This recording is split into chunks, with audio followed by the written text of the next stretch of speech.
Welcome to the mirror point where reality is checking itself. Today, the topic is mysticism. Mysticism. We're going to discuss it. I've got my guest, Sophia, with us today. She's a mystic. So we're going to talk about it. We're going to challenge it. I want other people who are mystics to come on board. I want other people who are not mystics that know it's woo-woo to come on board and explain why that's the case. I'm just going to give a real quick monologue and for a while, people are coming in before we get started on the convo. And I guess the first thing I did was I pulled up a little information from encyclopedia philosophy books, some books by Carl Jung, and the other source that I had was gosh, I can't even remember his name. James.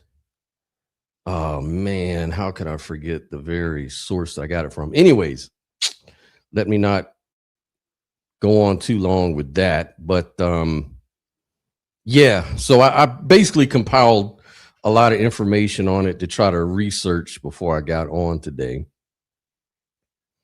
So yeah, what is mysticism? Well, broadly speaking, as it turns out, mysticism is the pursuit of achieving direct, unmediated communion or identity with ultimate reality, spiritual truth. That's what mysticism is in general. So instead of relying on logic, dogma, or scripture, the mystic seeks absolute truth, absolute knowing through profound personal experience, intuition, and inward contemplation. It's the shift from believing in knowing things intellectually and logically, which is very popular in the West, to a more transcendental way of directly experiencing reality as it really is. In fact, some mystics say that those who pursue such knowledge through logic and books and things like that are the ones who are really in the woo-woo. They're the ones who are misled through delusion. So there's 4 marks of mystical experience. The first one principle is ineffability. The experience defies expression. So the mystics will generally feel that no language can accurately capture or communicate what they experience to someone who hasn't experienced the same things themselves. It's like trying to explain color to someone who's born blind. Then you've got the principle of noetic quality. That is the experience that feels incredibly profound and authoritative for absolute truth. It brings a deep sense of illumination or insight into the fundamental nature of reality, feeling more like a revelation of absolute knowledge than just a simple dream, delusion, or emotional response, or even just a logical conclusion met by the limited mind. You've got transiency, which is the 4th principle or 3rd principle, which states that mystical states typically cannot be sustained for long periods. They're fleeting windows, often lasting from a few seconds to a few hours, that eventually fade out and return the person to their everyday limited mind of consciousness that most people have. Then there's the principle of passivity. Once the mystical state sets in, the mystic feels as if their own will is in abeyance. They're sort of grasped or taken, held captive or guided by a superior, higher power. Some call it God or the greater reality, rather than just actively controlling the experience themselves. So the mystic thinks that God or reality is expressing itself through them. They feel special And, you know, mysticism is expressed throughout traditions. So you've got the Eastern traditions, which is like one of the oldest. You've got the African traditions that go back even farther than that. And what they say is it is highly visible to reach those states. It's highly accessible. You can see it for yourself. In Eastern traditions, they call this nirvana, like in Buddhism. The Taoists call it the pursuit of harmony with the Tao. It's a mystical sort of experience that they describe. Hindus will call it the Brahman, which is like a non-dual interpretation of the mystical experience. Even the Abrahamic religions like Sufism and Islam, the Kabbalah and Judaism, Christian mythics like Saint Teresa or Meister Eckhart, they sought direct ecstatic union with Jesus or God. And even in philosophical, in the West, like more philosophical mysticism is expressed through philosophy. Like people report mystical experiences outside of religious frameworks, like through psychedelics, through meditation that you borrowed from the East, like through these mindful meditation practices or flow states or yoga. And this really manifests as ego dissolving. And so they become unified with the cosmos, with nature. God language, not so much, because it's the West, you know, in Western philosophy, we don't like to talk about gods and things like that, right? And some people say that they can be a mystic and be a non-dualist.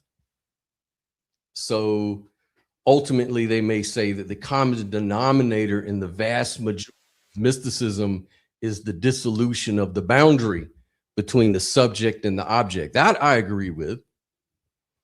It's a direct realization of non-duality through their own personal experience. Again, either through psychedelics, meditation, yoga, contemplation, worship of God, worship of nature.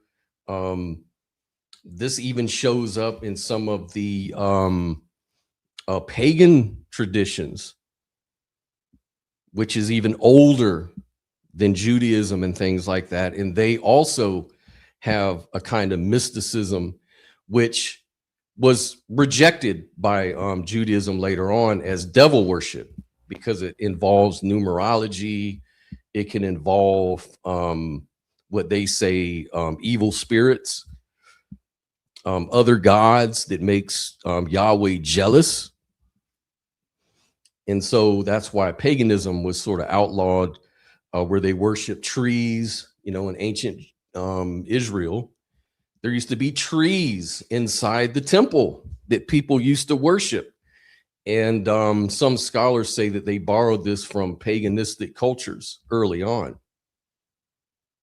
So, you know, it's a challenge. So I want to bring up some challenges. I want other people to call in and challenge this stuff. In the meantime, I'm going to go ahead and bring everybody on board so we can talk about this stuff. The first person I will bring on, I've got other people in the backstage, but I'm going to bring my special guest, Sophia. How you doing today? Right, there we go. How's it going?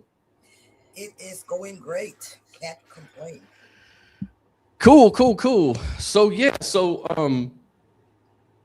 so the question on the table though is, it's either mysticism or skepticism, which is more rational.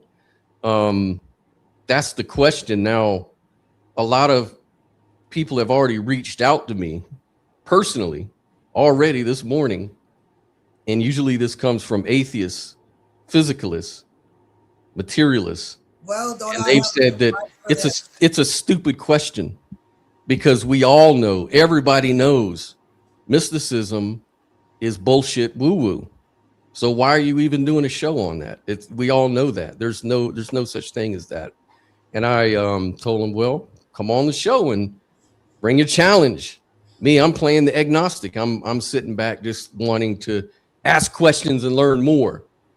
But I want it to sort of kind of be a little challenging. So I want to make sure that I put up like a possible false dichotomy, because other people have said that, no, man, why are you asking it like that? You do this, Scott. We don't appreciate the way you do. You always people are starting to think that I frame things in a way in order to rage bait people or something. Are you saying that because of what happened between me and you? No. I'm saying that's because of the way that I phrased this whole thumbnail in my video. Because they're saying, look, man, why because I'm a mystic, I have to not be rational? What are you saying? You saying that only rational? It's like, it's like, well, wait a minute. Skeptics are rational. Mystics aren't skeptics. They don't do rationality. And they're telling me I'm full of shit. What say you? I can help clear that up. I already know this type of pushback. I wanted to comment on what you read. I agree with a lot of it. I think that was a really good layout. But I do think we need to clear up and clean up some of those things, because it leads to misconceptions about what mysticism actually is.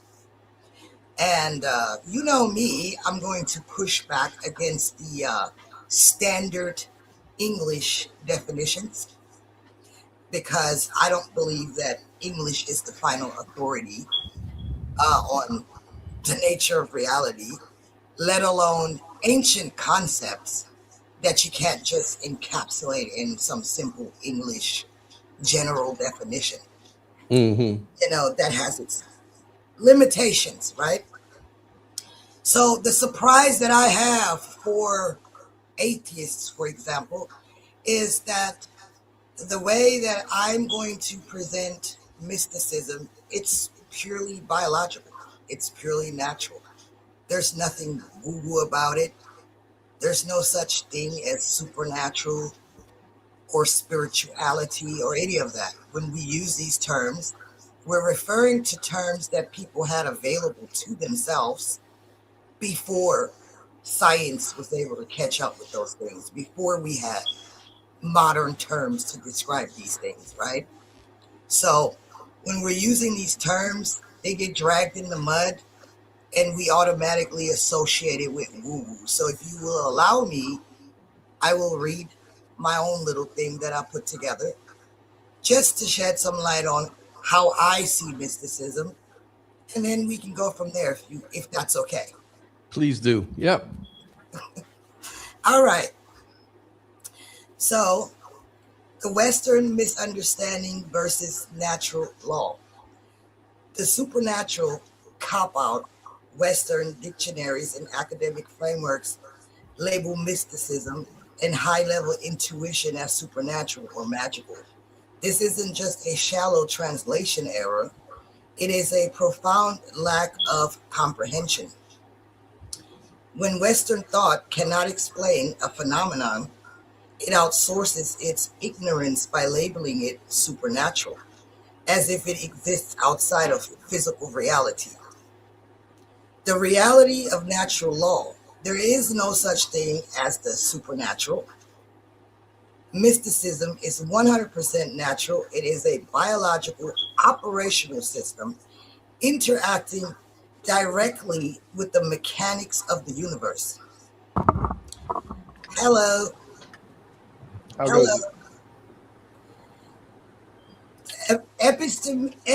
Help me out with that word. Epistemological.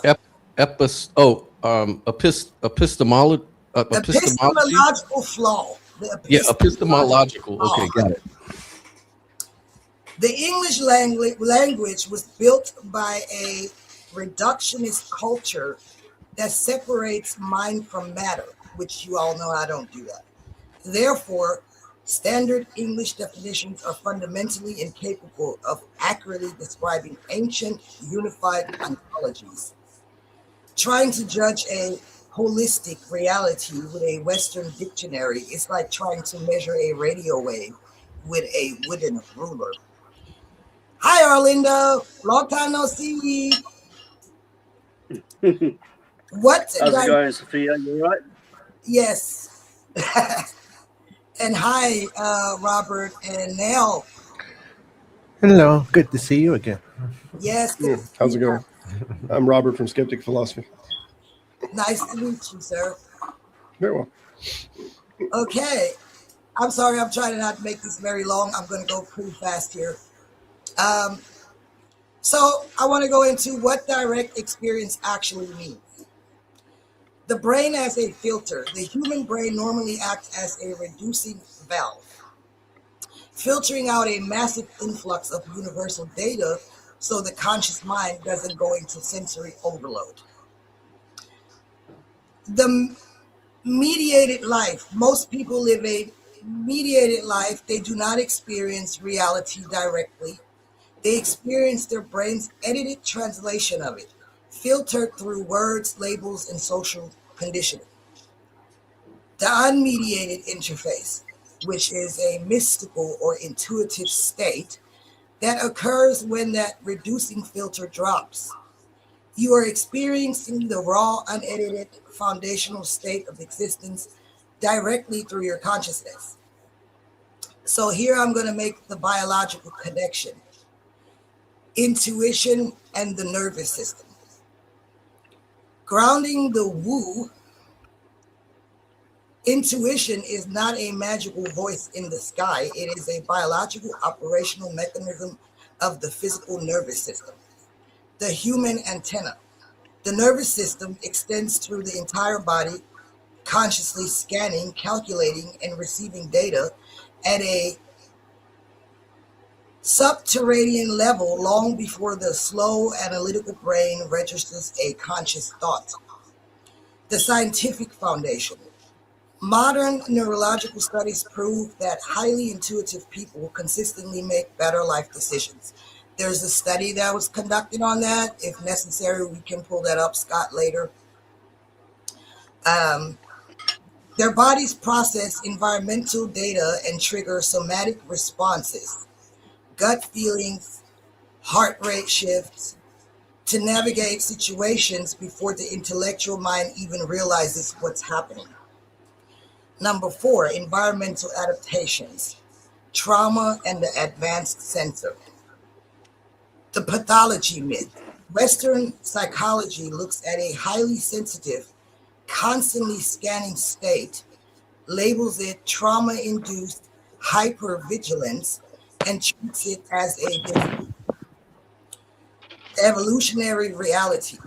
From an evolutionary standpoint, this is advanced biological adaptation. The wilderness mechanism. If a child grows up in a volatile, unpredictable environment, their nervous system must adapt to survive, right? It kicks into overdrive, training its neural pathways to map out microscopic shifts, hidden intentions, and emotional undercurrents. So it can be a blessing and a curse, like a wild animal navigating a hostile wilderness. You develop a hyper-attuned sensor while it carries a heavy physical toll on the body, inflammation, fatigue. It yields unparalleled situational awareness, patterns, recognition, and absolute sovereignty. Now I'm going to go into the octopus example, and distributed consciousness. Evidence against brain-centric consciousness. The octopus explicitly dismantles the Western materialistic view that consciousness is restricted to a centralized brain. Independent agency. 2/3 of an octopus's neurons reside in its arms, meaning its nervous system is woven directly into its outer body. If an arm is severed, the limb continues to hunt, navigate, and react with independent intent and agency. The consciousness is distributed. The body itself is mind. or conscious, let's say conscious. Genetic self-editing. They possess the rare ability to edit their own RNA on the fly to adapt to our environmental changes. This proves that their intelligence and systemic intent operate dynamically all the way down to the cellular and genetic levels. Continuous threat mapping. Operating in a permanently hostile marine environment, the octopus survives by instantly reading the ambient grid and executing fractional millisecond physical transformations, changing color and texture to match its surroundings. It doesn't sit around and intellectually analyzes. Its distributed nervous system maps and responds to reality automatically. Number 6, quantum computation. Navigating the probability field. Now, I'm pretty sure materialists are not going to agree with that, but this is basically about the quantum computation that takes place in our brain. The constant dialogue. There is a continuous telecommunication happening between the quantum computation in your neural networks and the universal quantum probability field. Before the collapse, in quantum mechanics, reality exists as a wave function of multiple possibilities until an observation collapses it into a single concrete physical event, which we call reality, right? Catching the ripple. A hyper-attuned nervous system picks up on the mathematical rippling of these probabilities before your brain collapses them into physical facts. And that's why the study that was conducted on intuition precisely found out that people who heavily rely on their intuition generally make better choices. And the only reason why is because they're already somatically through their nervous system are constantly interacting with the probability field. In other words, they register patterns somatically before the brain catches up with it. So that's basically what that means. The practical edge. This is becoming an inordinate amount to respond to. I got to tell you, the amount of claims that are being made, we're building a mountain and then we don't really know where to start on it. Well, I'm almost done with it. Okay. And you could just focus on the things that stand out to you. We don't have to go through every point, but it's almost over. It's just a short little ways to go.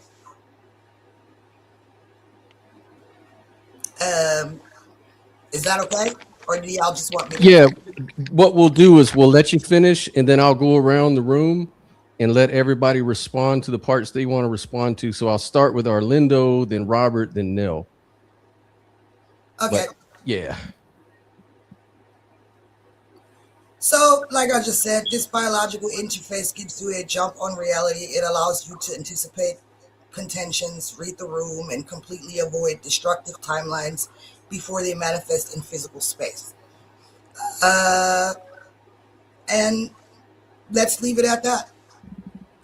Okay, cool. Arlindo, what are your thoughts about everything you heard about mysticism from Sophia's point of view? Well, I think everything that she described can be verified empirically. And obviously, there are signals going back and forth in the body, and we can all agree on what we mean by bodies and, you know, physicality. And we can certainly agree that the foundation of all of that has to be consciousness itself. And we can even agree on the fact that there are rudimentary, how do I say, states of consciousness, you know, where consciousness doesn't have much to play with, but it will entertain itself with that type of limited information. And given enough time, it will potentially learn new things and extrapolate from that type of knowledge outwards or onwards, if you prefer. Now, I wouldn't go as far as to say that there isn't any kind of supernatural phenomenon, right? I wouldn't make that claim with certainty, and also I would point out that people can even mean different things by the word supernatural. You know, some people take it to mean something that defies the known laws of physics. Other people would say supernatural is just what we call something that we haven't seen before, which appears to defy the laws of physics, but really it's only a misunderstanding from the fact that we don't know everything about the universe.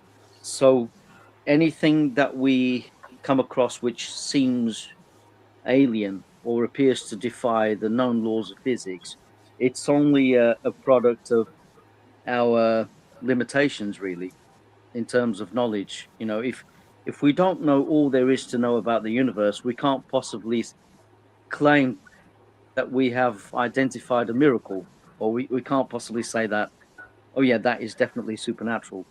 So on one hand, I see what Sophie is saying. We can't possibly say that there is a supernatural something per se, but at the same time, it's possible, you know, to imagine a scenario where something in the future happens which completely defies the laws of the universe, the laws that we know, and it could be something from beyond the four dimensions of this space-time construct. And then, of course, that would mean that we would have to expand. So many people would be prone to labeling that supernatural. You know, the indication that there is something beyond what we can currently measure and observe. You're But saying the then the more we supernatural understand, a placeholder. yeah. So the Right. more we understand, the more we would be inclined to call that type of supernaturalism naturalism, because we Okay. would just incorporate that into our, you know, canon of understanding. Okay, well, So I have a that's how. question for you, just to clarify something. So, do you think there is something outside of reality? Because when I say supernatural doesn't really exist, what I'm really saying is that, okay, we call something supernatural because we have not yet either experienced it directly and heard a claim about it, or we have encountered phenomena that we can't explain and can't measure. So we call it supernatural because it doesn't fit the current matrix, right, of our understanding. But does that really mean it's supernatural, or does it mean it's undiscovered, not understood yet? So just like you, I do believe that consciousness is the ground of reality. So anything that happens within reality. So obviously it's natural. You know, that's just my logic to it. Yeah, I mean, some people take supernaturalism to mean that magic must be true, or you Right. know, but I would say that that's only, you know, these are only words that we use to try and understand or try to describe reality. I would definitely say that everything that we perceive isn't all there is. And we know this from science because we can only detect very small portions of the visible spectrum, a very narrow band. The same goes for sound. I would also say that because we have such a narrow view of the universe, we can't make the assumption that everything we know about the universe and how it works, as far as we can tell, and we can't even make the assumption that the constants the so-called constants will remain constant for the rest of time, because we don't know Problem of that. In fact, induction. Right. yeah. We don't know There that. is evidence. Yeah, there is actually evidence that the so-called constants have been fluctuating throughout the decades, but we just round it all up. We round the results up, and we say that's a constant. So there is absolutely no way to tell that the I agree. universe will remain more or less the way it looks today in the future, because there could be an unforeseen circumstance where the universe completely changes at some point in the future. You know, there is some kind of radical change, and this change, through this change we somehow manage to preserve our existence, and then we observe the rest of the universe completely change, and the laws of physics change around us. I totally agree. I think that Yeah, it's inevitable. I tie it directly to evolution, and in consciousness terms, it's consciousness forever expanding and evolving. So there's no telling, what that's going to look like in the future. And I have an inkling of a feeling that it might be completely different from anything that we currently, experience. So I agree. All right, yeah. let's It's give Robert a chance. I'd just like to say, in Okay, go terms ahead. of evolution, it would definitely, there is definitely a gradual change, and if you go far enough into the future, you're going to find that it has completely changed compared to, say, billions of years ago. But I'm talking about something even more drastic, where not even science, no scientist in the world, or the universe, if you imagine aliens to be just as intelligent, no conscious creature with enough knowledge, enough intellect, will be able to predict a kind of drastic change from one moment to the next, rather than being throughout a vast expanse of time, like in evolution.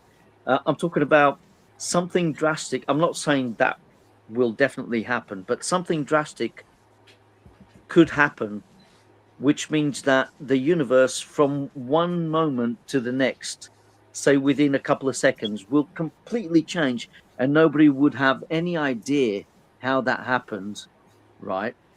It would be, something that has no explanation in terms of continuity. It would just completely change, almost like an interface completely changing. And that is still within the realm of possibility.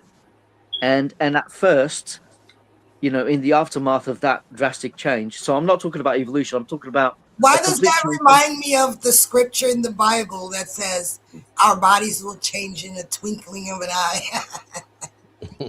Yeah. But let's say that happens.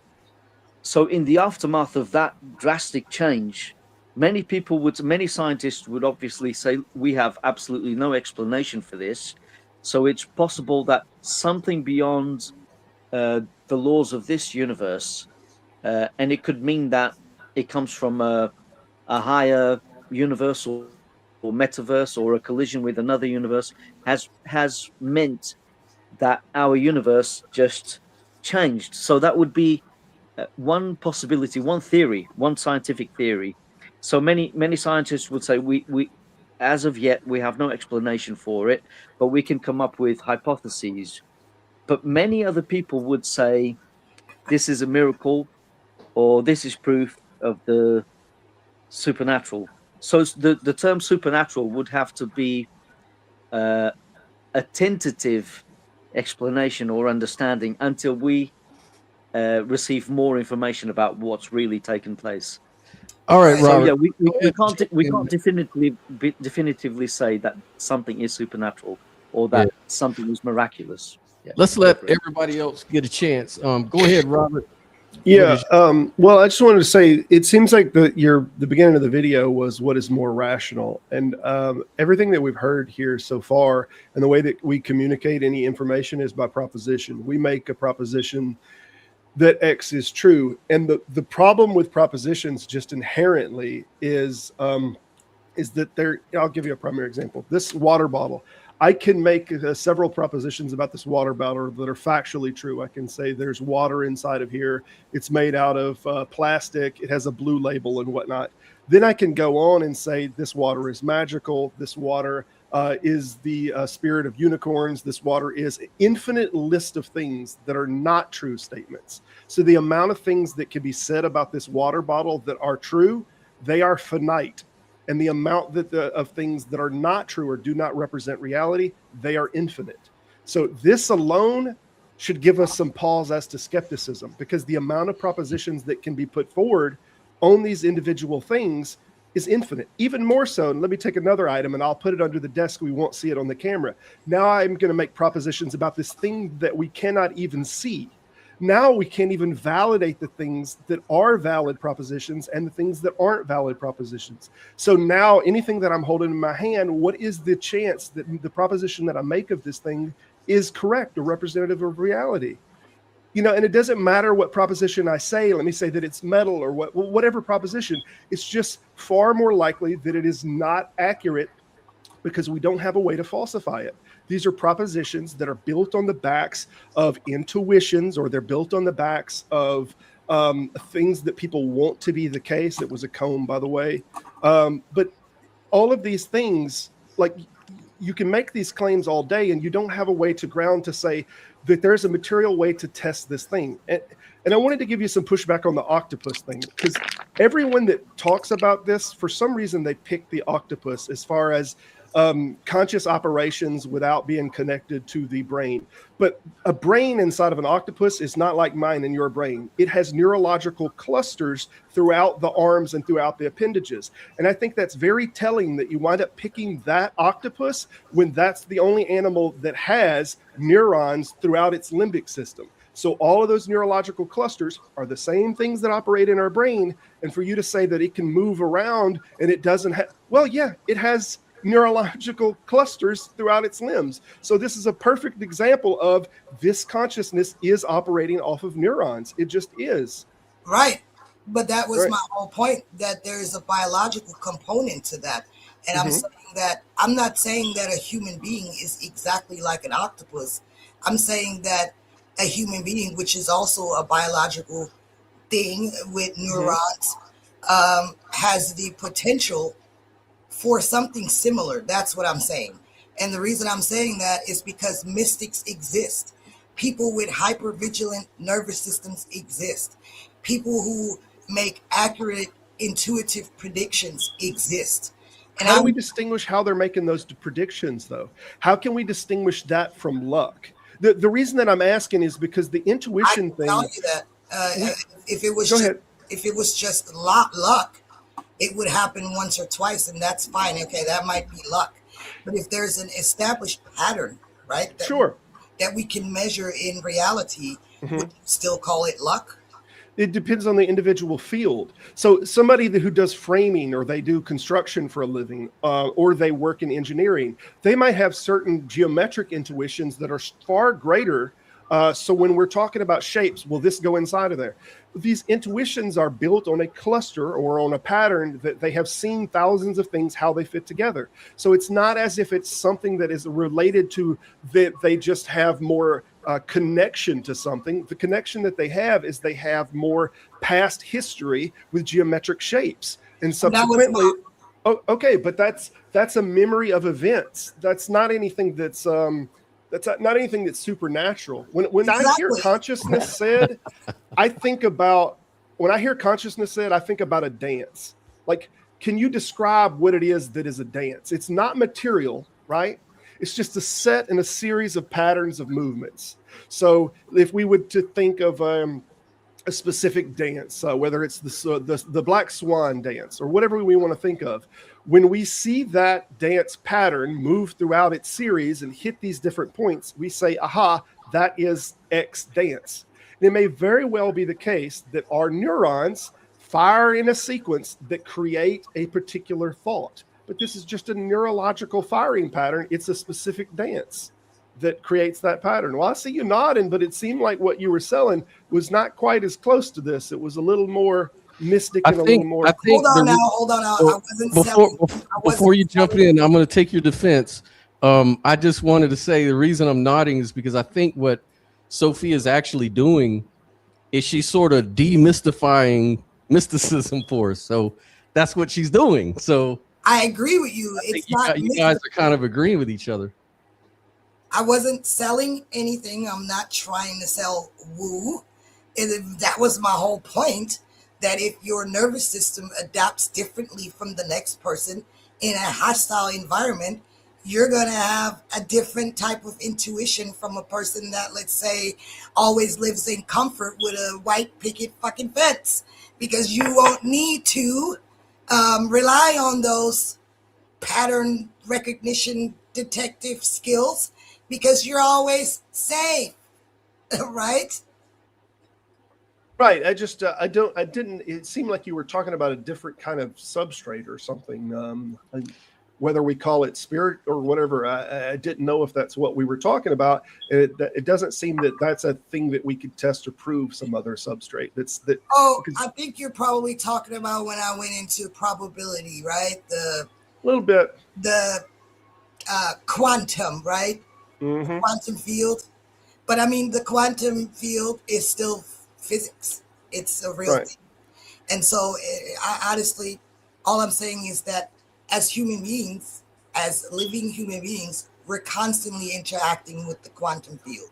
We're constantly collapsing quantum probabilities, which is why we have any kind of agency to begin with. That's the connection I'm making here, that we have choices.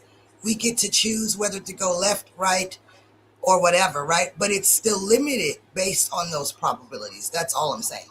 So if you think that, the quantum realm or whatever we want to call it isn't real, that's a whole nother debate, I guess. No, obviously there is a quantum field. I don't think that we could know how much it interacts with us or what effects it might have on any neurological firing. I don't know that we barely even got the little test that we could with the plates that we could even get a validation of the quantum field. So as far as being able to validate its effects on consciousness and how we think, I don't know that could ever be validated, or not in my lifetime.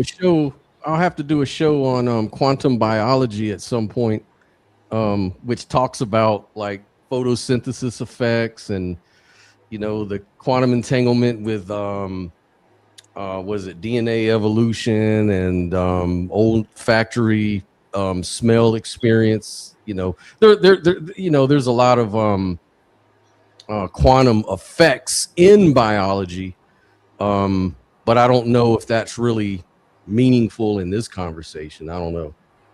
But yeah, because we'd be treading in the realm of metaphysics again. Yeah. And the thing is, when it comes to, see, we have to be really careful with the terms that we use and what we mean by them, because if we say there is a physical world outside of us, we have to remember everything that we perceive, everything that we come across is in that field of awareness, right? Mm-hmm. It's always mind. As far as we can tell, it's an epistemological idealism that we're talking about here. So when we're talking about evidence of a classical world, and when we're talking about quantum superpositions, and then it appears to collapse into one definite state, all of that is within the mind. It's like observing an interface. Mm-hmm. And even scientists, and this is where science, as much as it is useful, it can only tell you how things behave in our phenomenology. It can't tell you what things are in and of themselves, because if you ask a scientist, what are the quantum states made of? What's the quantum field made of? What's rippling? They can't tell you. They don't know what it's made of. So to say, oh, well, it must be a physical substance or some kind of energy. Well, what's that energy? because there is not, it can't be seen. The right? quantum Because field. apparently It's made out of color the is quantum made in our field. brains. What's That's that? the reduction of it. It's like saying, what is a bed of atoms made out of? Yeah, it's a made out of fundamental. atoms. Yeah, it's Right, fun. it's a fundamental. Yeah, So we can say the quantum field's made out of quantum that's what I field. say about. You already know But my the trouble stance. is, I the believe trouble is, there's a I was physical only going to say, it still doesn't take away from the fact that they can't give you one straight answer about what that is. Nobody knows what matter or energy really is. All they can tell you is what they observe, how things behave. That's all they can tell you. You know, if you ask a scientist, oh, what's an electron? All they can tell you is, well, an electron behaves this way. It repels in this situation. It might attract in this other situation. And then you say, why does it do that? Because it's an electron. It's a circular argument. Science can't give you a proper philosophical explanation, because science, as we understand it today, I know it used to be called natural philosophy, but as we understand it today, it's only a method with which we can study the world around us and with which we can begin to make predictions about the future. But when it comes to the essence, that's not science, it's metaphysics. Metaphysics deals with the nature of reality, what it is in and of itself. I mean, and this is the main point I'm How does it I'm determine to that, make. though? It seems like it's still just propositions that could be wrong. How does it determine what? Yeah, you say that metaphysics deal with what it is that is the essence of, not like how does it determine that? By proposition, it seems, or still by some extraction. It's like we could say the essence of consciousness is, and then it's still, we can only define it in terms of the properties that it holds, like the individual things that it holds. Like even in metaphysics, we can't say what is consciousness. Okay. Not necessarily, because we and this is where, even though consciousness and mind can be used interchangeably, we can also make the distinction that consciousness has contents, right? It's what we perceive, and those contents can change. They can come and go. They can change with the passage of time, which is also a perception in consciousness. And so mind would be, in this context, mind would be consciousness in movement. And then we can begin to examine consciousness at rest, which consciousness in itself, which would be mind at rest. And we can examine the nature of consciousness through methods like meditation, because we can't possibly use the contents of consciousness, such as objects, what we call objects, in order to study consciousness. This is why there's a major impasse in science. Everything you just said is a property. I have a problem with the thing I have an issue with, Orlando, is how you use the word mind and consciousness interchangeably. I just think that there's a big difference between a mind and consciousness. There is no difference, and I'll tell you why. Because consciousness, right, and this is where we begin to tread in the realm of epistemology. Consciousness, right, and this goes against, I don't know if you guys have heard of Pyrrhonism, which, you know, our reasoning isn't sufficient to be absolutely sure, or isn't sufficient to prove or disprove the validity of certain beliefs, right? So that would be Pyrrhonism. It's an old school of thought. And the reason why Pyrrhonism can't be true, it's mostly true, but not quite, is because we can be sure that consciousness exists. It's a brute fact of reality. You have direct experience of it. But that's not satisfying what you just said. Like you no, but let me finish. I'll get there. I'll get there. Consciousness is the only thing that you can be sure of. And within consciousness, right, you get qualia, right? Qualia. So I'm in agreement with Rupert Spira when it says mind, right? Mind is consciousness moving, right? So it would be awareness moving. So when it's moving, it can create many concepts, thoughts come and go, Nothing is static. Things change. Everything is in constant flux. That's mind moving, right? So you can say it's there is only consciousness, and consciousness is moving. So when it's moving, we say it's mind.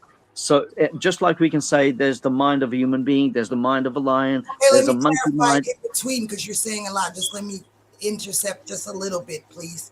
So when you're No, saying, what I'm just it's just that I'm going to lose track of what you're saying. I just want to make right, sure. right. Just, The point I'm making here before we move on is that when mind and consciousness can be used interchangeably, I mean it in the Rupert Spira sense, which is when you perceive um, pure consciousness, when you enter that state of just pristine cognition, and there are no thoughts, there's no conceptual reality, it's just a pure awareness. right. Rupert Spira would say that's mind at rest. So in a sense, even though in some contexts you can distinguish between consciousness and mind can be used to mean the contents of consciousness, at the end of the day, the phenomenology that you can derive from consciousness, which is always changing within a human mind, is still consciousness. It's like I building mean, different objects. I see. It's like Would it be fair to say that we're saying the same thing then, and maybe it is an argument of semantics? Because the way I would say it is that consciousness in its infant state is exactly as you described, but you call it mind at rest. And would it be safe to say that the mind is a fractal of that consciousness, which is a constant, or the spark of life, or whatever awareness, integrate? you can put it like that. You can put it in the sense of the clay pots analogy by Adi Shankara. So Adi Shankara would say everything is clay, right? Everything is mind, and in his analogy, you could use it interchangeably, mind, consciousness, right? So it's just minding, it's just awareness. But from the clay, right? There's only one essence, one essence. It's a monism. From the clay, you can begin to build objects, right? You can begin to build ceramics, and these objects differ from one another, but So do the the objects essence is the same. So do the objects have actual physical stability and structure? No, because physicality is a perception in human minds. It just as solidity is. When we talk about solidity, there's many factors at play where there are forces repelling. You know, it's energy repelling or attracting. There isn't solidity per se. That's just a label that we impose on something that's observed. So if you look at I don't agree um, with that at no, all. hold on a minute. If you look at clay, within that analogy, clay would be consciousness slash mind, and the objects could construe some kind of mind as observed by an observer. But the objects, so Adi Shankara would say, the only real thing is clay. Everything else is an illusion. Because the objects are transient. The objects come and go. They have a lifetime. So those objects would be unreal. He called them unreal.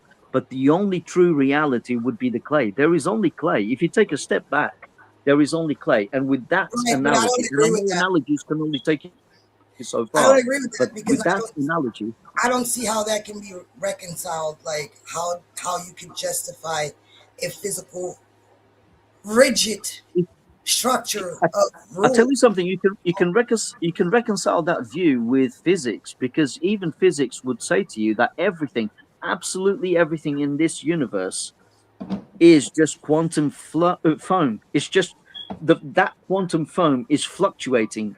Right, and I'm not denying that. I'm simply saying that consciousness in its primordial state, in my logic, would have to have a potentiality of physicality, and that's it. Like, why can't it be that it But it's an appearance. It's an but appearance. what if You see, you okay, seem but to what really if, think it, so you're saying that it's not possible that it could be an internal state change?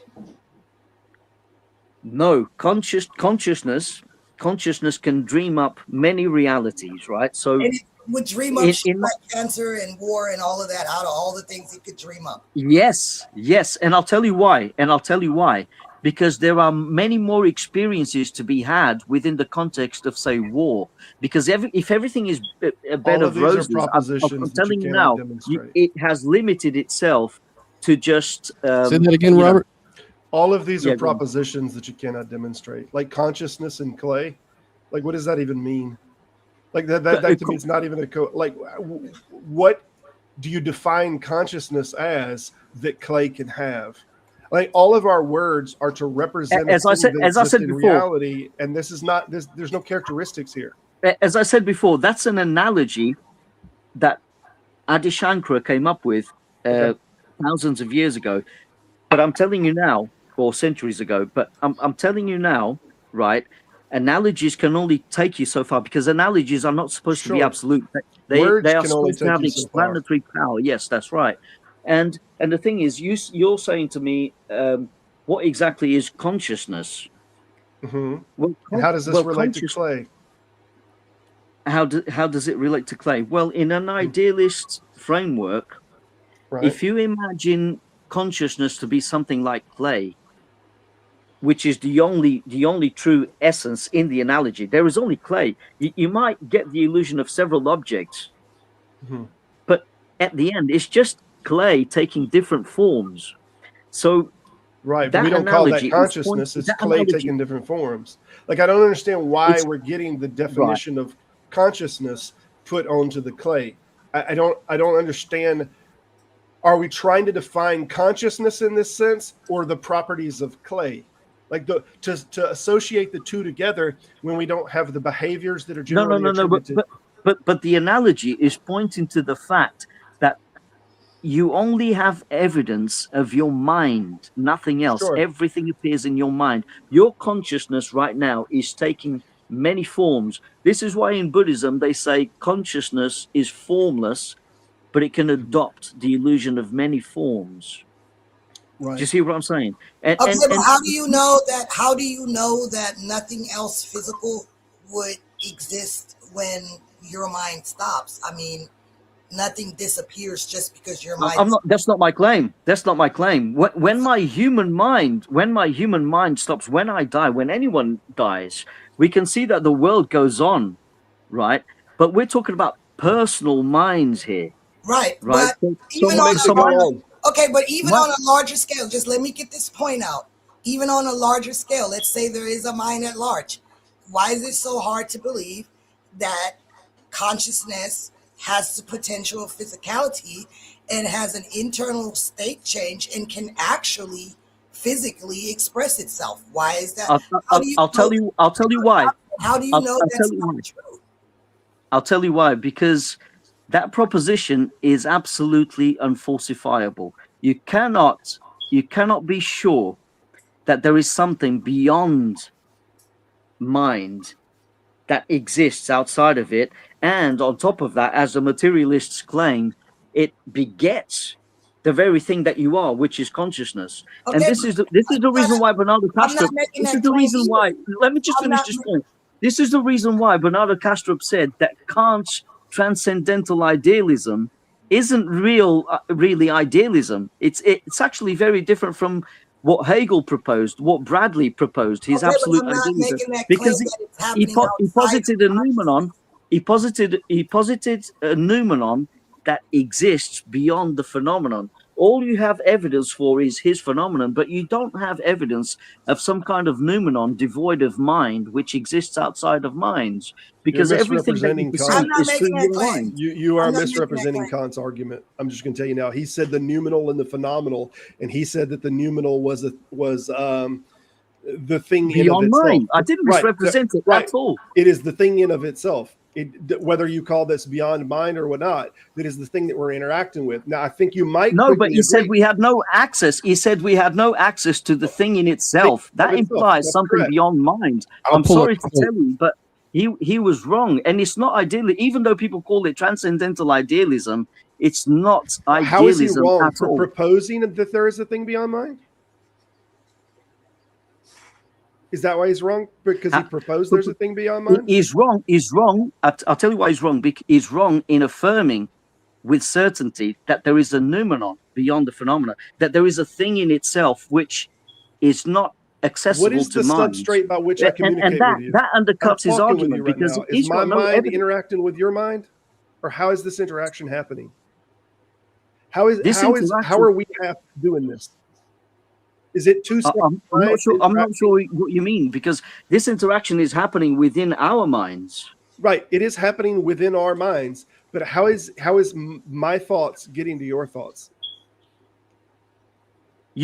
My thoughts are not accessible to me. You can communicate your thoughts, and I'll get some kind of translation of what's going on inside your head, and then I'll make some kind of interpretation, and then I'll communicate that, and then I'll give you my thoughts on what you've just said to me. That's not what I asked you. I'm not saying I'm not getting to your thoughts. How do your thoughts get into my thoughts? Yeah, because you're observing him outside of you. That's why you communicate. You communicate your thoughts to me. I'm not sure what there is a physical substrate. Yeah, what's the mechanism by which? What is the mechanism by which that my thought can interact with your thought? Is there a physical mechanism? See, there you go. You've brought into it a concept, the concept of some kind of physical mechanism. But it's all even when, see, engineers, they get so engrossed with the mechanisms and the machinery. But even the machinery and the mechanisms happen in mind, right? You could have a dream. You could have a dream where you're operating. Arlindo, let me ask you this: just because something happens within awareness, does that mean physicality isn't real? Why does that mean that? No. You're misconstruing that. First of all, I'm not taking away from the term physicality. Physicality has a meaning, but it doesn't have an ontological meaning necessarily. You can experience physicality in dreams. No, hold on a minute. Let me finish this point. Because you can't ask a question and not expect a precise answer. You can have right the experience of physicality. You can have a dream of operating a machine. Say you're an engineer and you go to bed at night, you sleep, you start dreaming of machinery, right? Complex machinery and cogs everywhere, and and you use your tools, and everything looks grossly real and physically real as what you take to be physical. And you could be so engrossed in the dream and you believe everything to be happening. You're at work, and then suddenly you wake up and you realize, oh, it's a dream or a false awakening. Wow, it was so vivid, it was so convincing, and just that is sufficient. Okay, well, let me ask you. No. Hold on a minute. There is continuity. Just that. No. Hold on a minute. There is continuity from one moment to the next when you wake up. It's just consciousness. It's a continuous stream. Is that the kind of continuity that you're looking for? And the thing is, and I'll tell you something else, the dream is a perfectly good example, and it's a real example, in terms of being experientially real. It's a perfect example where you can experience physicality grossly, right, with all your senses within the oniric context, only to wake up and realize it was a very convincing illusion. So you can reasonably extrapolate that even the universe that we all share could very well be a kind of dream, not necessarily the same as the dream that happens on a personal level at night. Hold on a minute, let me finish. But you can take what you call physical reality, right? And it's okay to use the term physical. You can take the entire universe that we all share to also be a kind of dream that we share, where objects, just like in dreams, equally have a life span, because nothing lasts. We're just talking about different time spans for the objects that we perceive. Consciousness monism, basically. But I don't really see the dream state as necessarily an illusion. I think it is just unprocessed, unconscious experiences. That's it. And but it's an illusion. But it's an illusion. I would also say that dreams are not nearly as stable as physical reality. There are no rigid laws. You can, in dreams, anything can happen. You can, No, but Sophia, see, Sophia, hold on now. that's not true. That's not true. I'm sorry to break it to you. Hold on 1 second before we go on, because this we're gonna have a nice long show, so we've got plenty of time to unpack all this shit. Let's get to Nell, because she hasn't had a chance to express herself. So let's let her go, and then we'll get back to the whole thing. Go ahead, Nell. Thank you, Scott.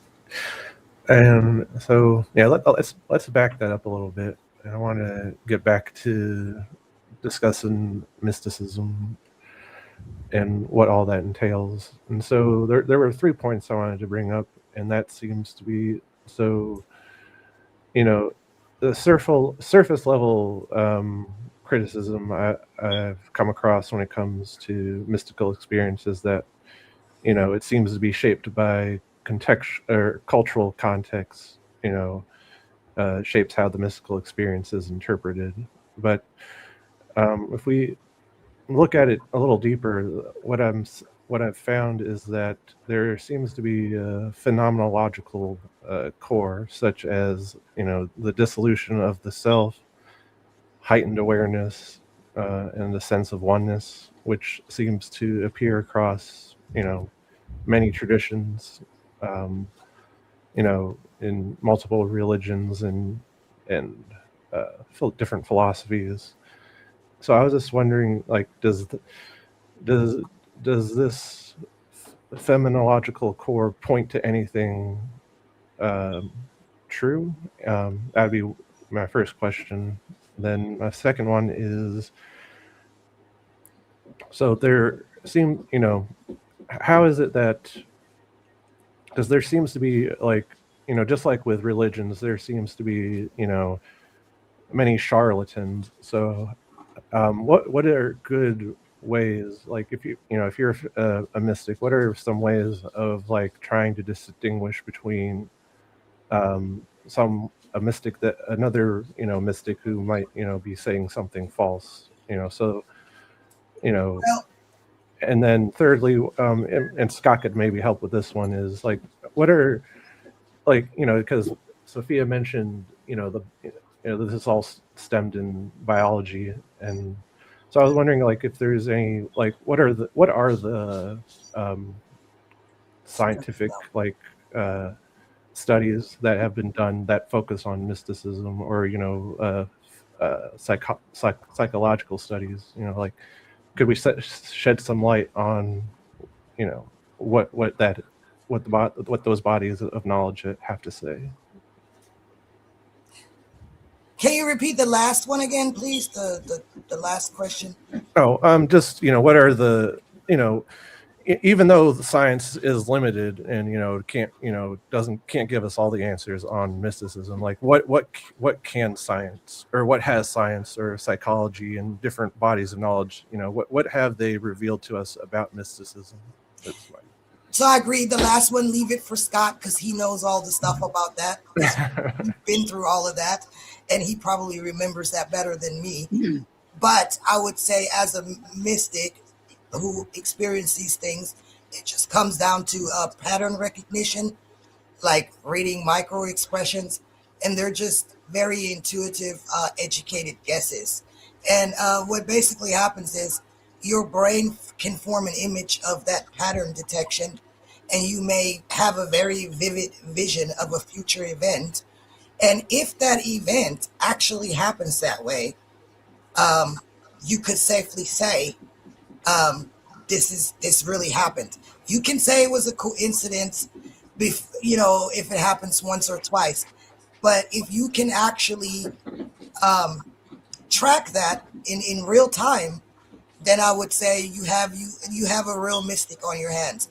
And like I said, I was demystifying mysticism earlier, because it just comes down to pattern recognition based on how your nervous system adapts. And that's really all there's to it. I think that it's not some supernatural thing, because you're special. You're special in the sense that you have a different nervous system. Yeah. And so would you say then that, you know, it's, you know, it seems like it's a very personal thing, and that it should be careful then of people who basically, are trying to make a buck off of it. Yeah, because what the reality is, it comes with a lot of suffering. It takes a toll on your nervous system, literally. There's a lot of shit that goes with it that I sometimes wish I wouldn't have, to be very honest. So anyone who celebrates it like there's some chosen person by God and they're special and have special insight and basically romanticize it and try to make money off of it, I would say you're dealing with an asshole. Right. So I was going to say, have you heard of fallibilism, Sophia? Fallibilism? No, I guess I don't know what that means. I'm sorry. So it's the philosophical principle that nothing can be known with absolute certainty. I think you mentioned this to me earlier, Scott. It's not absolute certainty, because when I have visions, they're not 100% accurate. And then I still question if it's even true. I always question myself. But that's not what the dictionary said. And I really don't know if it's actually going to happen that way until it happens. Yeah. And then in hindsight, I'm like, oh, that's what it was saying, right? So no. It's actually saying that absolute knowledge or absolute certainty about knowledge is impossible. Now, I would say that's very much true about the phenomenology that we experience. It's absolutely true about the contents of consciousness that we can experience, because we can imagine a brain in a vat scenario or a matrix-like scenario where the entire world is just a fabrication. Everything is a lie. But where fallibilism fails is where it makes an absolute claim about reality, in that it's saying, oh, everything is uncertain. No, it isn't, because consciousness is an absolute certainty. Nobody can lie to you about the fact that you're conscious right now. You are always conscious of something. I agree with that. Yeah. So yeah. The only way you can deny that is if you would deny that you exist right now, and that you would put that into question. And I don't think but that also calls into question the notion of a physical substance. That calls into question the notion of a dualism, because that could just be a very intricate elaboration that's being imposed upon you, as in a matrix scenario. There could be, I'm not saying that's the case, but there could be some kind of demon or machines that could be lying to your brain right now, or to your own mind, about this notion of physical reality or of solid objects. I don't know, that just offends me, because we're all having these experiences. That's a cop-out. You can't say I'm saying, come on now. It offends you. You feel pain. If I fucking come over there and I can't even say this, and it's violent, but if I come over there and knock you across your fucking face, you're gonna feel and the pain is real. People would still. You're gonna tell me that shit ain't just real? An intention. Well, we got to define what we mean by what happened between Samuel Johnson and George Berkeley. Yeah, because Samuel Johnson tried to refute Berkeley's idealism by saying, look, I've kicked a stone, I kick it, thus, therefore there's a physical world. But all that Samuel Johnson demonstrated was just mentations. He demonstrated, the visual perception of him kicking a stone. He had a tactile sensation of kicking the stone. Everyone heard him kicking the stone.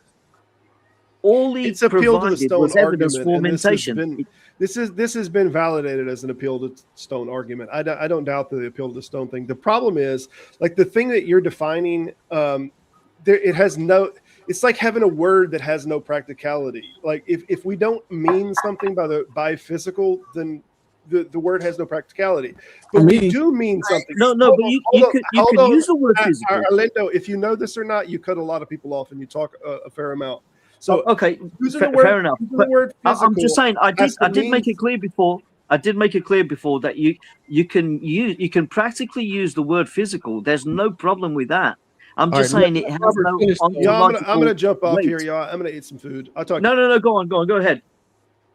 Yeah, let's let I just everybody- interjected because Scott, I just wanted to make it clear that I said from the outset that You did. I when know. I say We when I already say know. physical, I agree. I would call physical anything that of the external world, whether it be the phenomena or the noumena, anything that you can perceive that can be measured, observed, verified, and predicted on would be defined as physical. But the question that's on the table is the physical have standalone existence? In other words, are things the description? Like yeah. Hey, we run into I'm sorry to interject, on the but map I'm of gonna the hop off territory. too, guys, because I kind of wanted. No, to no, hold on, Sophia, because you can say, and listen, I can I just want to say to that guy, I couldn't hear his name. I'm only going to be here for like 5 to 10 minutes, so he can come back on. I mean, I didn't mean to frighten him off or anything like that, but I just want to make it clear that I still use the word physical. It's perfectly okay to use that word. It, to me, it just doesn't have any ontological weight. It's just an appearance. It's just a feeling, you know, that we label. That's all I wanted to say. And just before I go, um, so the question is, what's more rational? You know, mysticism or I forget the other word now. See, I'm completely thrown off now. Or skepticism, Skepticism. Yep. isn't it? That's the real question.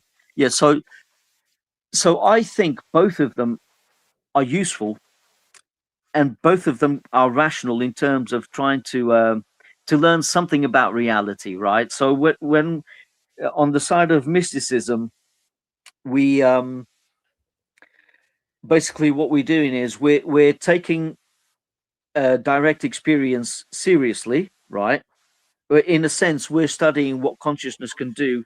We're you know, observing the states, and the thing is that's congruous with skepticism because it actually comes from the Greek words skeptomai, which means to search, to examine. And the thing is, mystics examine their own minds and they study the nature of consciousness, and they examine altered states, and so do you know, monks and anyone that meditators, anyone that studies the nature of mind. They are practically doing a type of science. They're making observations, they're learning something. So where the problem comes in is where they try to make unwarranted interpretations about what they perceive. So we can't be absolutely sure that if we have the experience of, as a human being, if we have the experience of pristine cognition, we can't be absolutely certain that that is definitely the ground of being, right? But we Well, can make the we can physical. make a tentative assumption. Yeah, the physical is a description. Like when we talk about the physical world, we're talking about that which can be described, verified, measured. You can feel it, touch it, see it, hear it, smell it. Yeah. All of those things. But to be clear, like you said, if we're honest, all of that stuff is experienced within a mind, you know, a perception. And so you can't, and the interpretation is speculation. Yeah. right, you can't get out of your perception to verify whether the physical world is grounded in something other than your mind or other than mind itself. So That's right. I understand what you're saying. But to get back to what Nell had asked, Nell was asking about the scientific stuff about mysticism. What does it say? Well, like, I don't know if you're familiar. There's like the Abraham Maslow, who talks about. I've heard of him. Yeah. He talks about like those peak experiences. So he would like maybe categorize intense mystical or transcendental or religious episodes as those peak experiences. So he would probably describe them as moments of awe, wonder, deep sense of connectedness, and it sort of fosters, like, you know, psychological growth, mental health, self-actualization, all of that good stuff, right? And I think modern psychology, you know, like neuropsychology, would say, like modern cognitive and brain science would say mysticism is how the brain just processes reality in a different way. Like they'll oftentimes link intuitive or feelings, transcendental feelings, to like a reduced activity in certain brain parts, like the default mode network or prefrontal cortex. I think Sophia had mentioned that too, that those regions are responsible for separating self from other, and that part gets quieted down. You have a mystical experience. Like, Yeah. So is that like across the board, like with like neuroscience, like when, you know, whether someone's having a mystical experience here in the US or the UK or Asia, like is it like it all points to like yeah, the that's what I brain state wanted to is share a like video. changing to Yeah. reduce brain state, or how is that accurate? I would say so. I think that, you know, like I always say, there's no such thing as Hindu science or Buddhist science or Christian science, or there's just science, right? Just science. Yeah, just And science. science is going to tell you what is, right? Regardless of your religion, you know, gravity works regardless if you're a Hindu or a Buddhist or whatever, right? So there's just science as itself. So in fact, a lot of the division, this comes from a dualistic sort of way of approaching the world. You always want to think, well, I'm a Hindu or I'm a Christian, and so my experience is only unique to this sort of subset of religion. And they'll say that, you know, unless you're a Christian, you won't have a real spiritual or religious experience. You have to accept Jesus Christ as your Lord and Savior. And what's going on with the Hindus? Oh, that's just the devil, or that's just delusion, or something like that. And what psychologists would probably want to say is probably they're all having the same kind of experience, just within a different cultural context. So the science points to that. It doesn't point to what the religions say. So I wanted to kind of share the words of someone who calls himself a mystic too, who kind of talks about that issue. And Alex may be popping on today. This is his channel called Reality Gone Mental, and they were interviewing spiritual labels and the baggage that it has, and mysticism as it pertains across the board. So anyways, I'll play this real quick because I told him I would. Yeah. Thanks, Vince. I think good introduction that, you know, to get to that point that we're all really saying the same thing. But this, I think, to put this in some context, Alex O'Connor asked Bernardo Kastrup on Alex's podcast when he was interviewing him. He said, "Hey, isn't what you're saying just Hinduism? Why don't you call yourself a Hindu?" And Bernardo's answer was, "Well, I think that for most people, Hinduism might mean a whole lot more than what I'm saying." And what he's pointing to there, and this is where Alex and I sort of fall into this camp, I think a little more than you do. And again, I don't want to frame this like you have a completely opposite view, because I know that you're sympathetic to either way of doing this, right? And we can get into that. But the reason that Bernardo would say this is I think the one word that comes to my mind is baggage.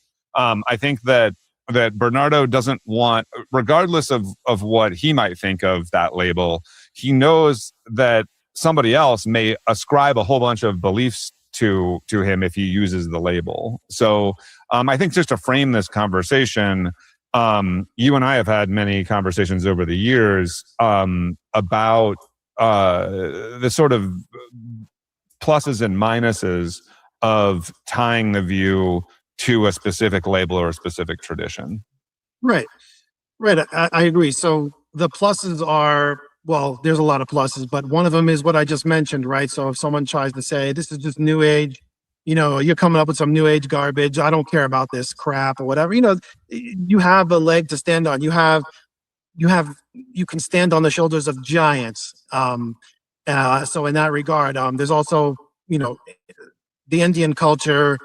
I've been to India a few times. They're some of the nicest people I've ever met. So there's a lot of benefits. I won't get into that. I think what you're more interested is in why he said he won't identify, which is he's saying that there's baggage, right? I understand the baggage is that sometimes there's nationalism attached to these understandings, politics. It's unfortunate. There's also a lot of misunderstandings with the different, you know, they think that we're worshiping, you know, animals and different gods, and they see the blue, you know, the blue depicted Shiva and Krishna. They think that we worship like 30 million gods or something, you know, like that's their misunderstanding. So I get it, right? They don't understand what it's really saying. And Bernardo probably doesn't have the time or the desire to learn it to the point where he can explain it in his way. And that's okay. That's understandable. I personally don't mind doing it. I love Alan Watts. I like the way I like his style and his attempt to sort of bridge the gap and show the similarities and the commonalities. And so I take more of that approach. I think that's, in my opinion, that's a better way, but I can see the positives and negatives to both. But so that is the problem, though, isn't it? You mentioned there that there might be nationalism tied to certain labels. There might be politics tied to certain labels. For me, the issue is that when you take on a label, you must take whatever baggage comes with that label, and whether that is, I mean, even the label of idealist comes with philosophical baggage. Right. Because there's like some confusion about what idealism even means in the philosophical literature. It's often conflated with like solipsism. And so, I mean, for me, that is what the problem is. It's the baggage that comes along with, you know. So if Hinduism was a religion in the sense where there's like commandments and there's rules and there's a being outside space-time that tells you what to do, then I can say maybe you're accepting like religious baggage, dogmas and such. But Hinduism is structured in such a way, it's not one it's not one particular thing. There's different approaches. You can just take like what you're doing is jnana. You're a jnani right now. You don't know it, but that's what you're doing. You're doing jnana yoga, which is the yoga of knowledge. That's your approach, and that's totally fine. I do more of a practical approach. I do more of the Raja yoga, the royal yoga, the Kundalini yoga, the yoga of actual experience, or karma yoga, the selfless acts of kindness. I think all approaches are valid, and there's not just. I feel like when we take Hinduism and we're describing it in the way of like a Christian faith or a Muslim faith, I think we're running into some problems because it's not structured in a way where you must do this, you must follow this. It's not really like that. Yeah, if I could jump in.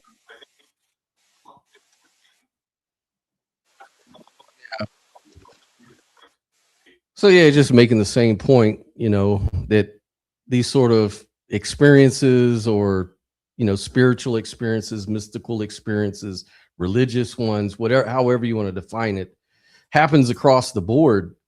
And so that kind of points to a commonality, sort of like a perennialist kind of theology or something, or philosophy, where, you know, there's a commonality that's just a part of being a human being, and it transcends culture. You're muted, Arlindo. I'm sorry. Yeah, I was going to say, this type of argument is exactly why I don't like to put all my eggs in one basket, you know, and the talk of mysticism and skepticism, to me, ends up being a reflection of the bifurcation that's going on inside our heads. You know, our brains are already divided, and they have different roles, it seems, typically anyway. So when I think of mysticism, I think of the holistic part of our brains. I think of the right hemisphere, and it takes in everything. And then it's the left side, the left hemisphere, that tries to analyze everything and tries to come up with interpretations. So I think both of them are equally valid. And a balance between the two is useful, because there are truths to be discovered through intellect. Sometimes we really have to follow the thread of conceptualization to arrive at a bigger truth that's bigger than just simplistic consciousness, bigger than just, you know, that pristine cognition, you know, that blissful ignorance in a way. So I really do think that, and the thing is, skepticism in particular shouldn't be confused with dismissiveness, because if you're gonna be dismissive, you're not really being a true skeptic. True. You're just, because if a mystic You're is saying choosing a to you, belief, right? You're already choosing like one thing to believe in and Yeah. rejecting And another just because. that's right. So you've chosen your own dogmatism. Yeah. You're saying that definitely doesn't happen in reality. So I'm not even going to check. I'm not even going to examine the claims of those people who say it does. Even if the mystic is saying to the pseudo skeptic in this case, because he would just be dismissive, wouldn't he? Even if the mystic is saying, look, this state of consciousness is possible. All you have to do is do the following: do these exercises in meditation, and you will increase the probability that you will arrive at that state. And then you will be able to verify that that state is possible within the human mind. But if the pseudo skeptic just says, "Nah, I don't believe that. I don't believe that the mind can be still. I don't believe that all thoughts can cease. I think the mind is constantly jumping like a monkey. You know, I think rumination is constant. I don't believe there's any other reality possible in the mind. So I'm not going to check. You're just a mystic. You're just you know, a fantasist." That doesn't happen. You know, say that's the case. That would be a pseudo skeptic. And in fact, one can argue that it's the mystic who's actually providing a method of inquiry to arrive to show other people that the state is possible. It's the mystic who's saying, you can peer review it. Or this is exactly what I did, and that's how I arrived at that state. And it's absolutely true. This state is practically what people mean by Rigpa state, you know, because the description of the Rigpa state matches my experience. And that's all you have to do to try and verify that. If the person is just going to say, no, I don't believe that. I don't think it's possible. I can't imagine a state where my thinking ceases. I can't imagine a state where I'm no longer identifying as the person I you know, go by, you know, the identity. I can't imagine a state where I don't even have any concept of having a name. That would be irrational. So the mystic would be taking the rational approach, and a true skeptic would also be taking a rational approach, because a true skeptic manages to express reasonable doubt, you know, because the true skeptic is saying, show me more. I'm not saying it doesn't happen. I'm just asking you to show me, how can I discover this thing that you affirm to be true? Yeah, and then once I can verify it, then I'll have sufficient grounds to believe it is true. So yeah, these distinctions are very important to be made, you know, because oftentimes people just you know, conflate skepticism with dismissiveness, or mysticism for woo and, you know, charlatanism, and that's not necessarily the case. I think both labels can be given a bad name, and both labels, in the truest sense of the words, are important, and people should exercise them. Yeah, I mean, that's why I asked the questions that I did, because like I want to take mysticism seriously, even though I've never had a mystical experience, you know, in my life. But that, you know, and I don't pretend to understand, you know, what that mystical experience might feel like. But to me, there's obviously something happening, and even though I might not know what it is, I want to know more about it. The only way to really know it is to experience it. So like the words are, it's like one of the principles is ineffability. You're not going to be able to encapsulate it in words. Where really any experience is sort of a mystical experience. Well, really. there you go, peddling drugs, Scott. Yeah, peddling drugs. It's ineffable because the words can't quite capture the original state. You have to experience it directly, and there is a sense in which even the mundane can be. Hold on, someone's at the door. But I just want to say, even the mundane can be ineffable. To someone, say you, the color red can be ineffable to a person who's been blind from birth. So there's a kind of relative ineffability, and it's all relative in a sense.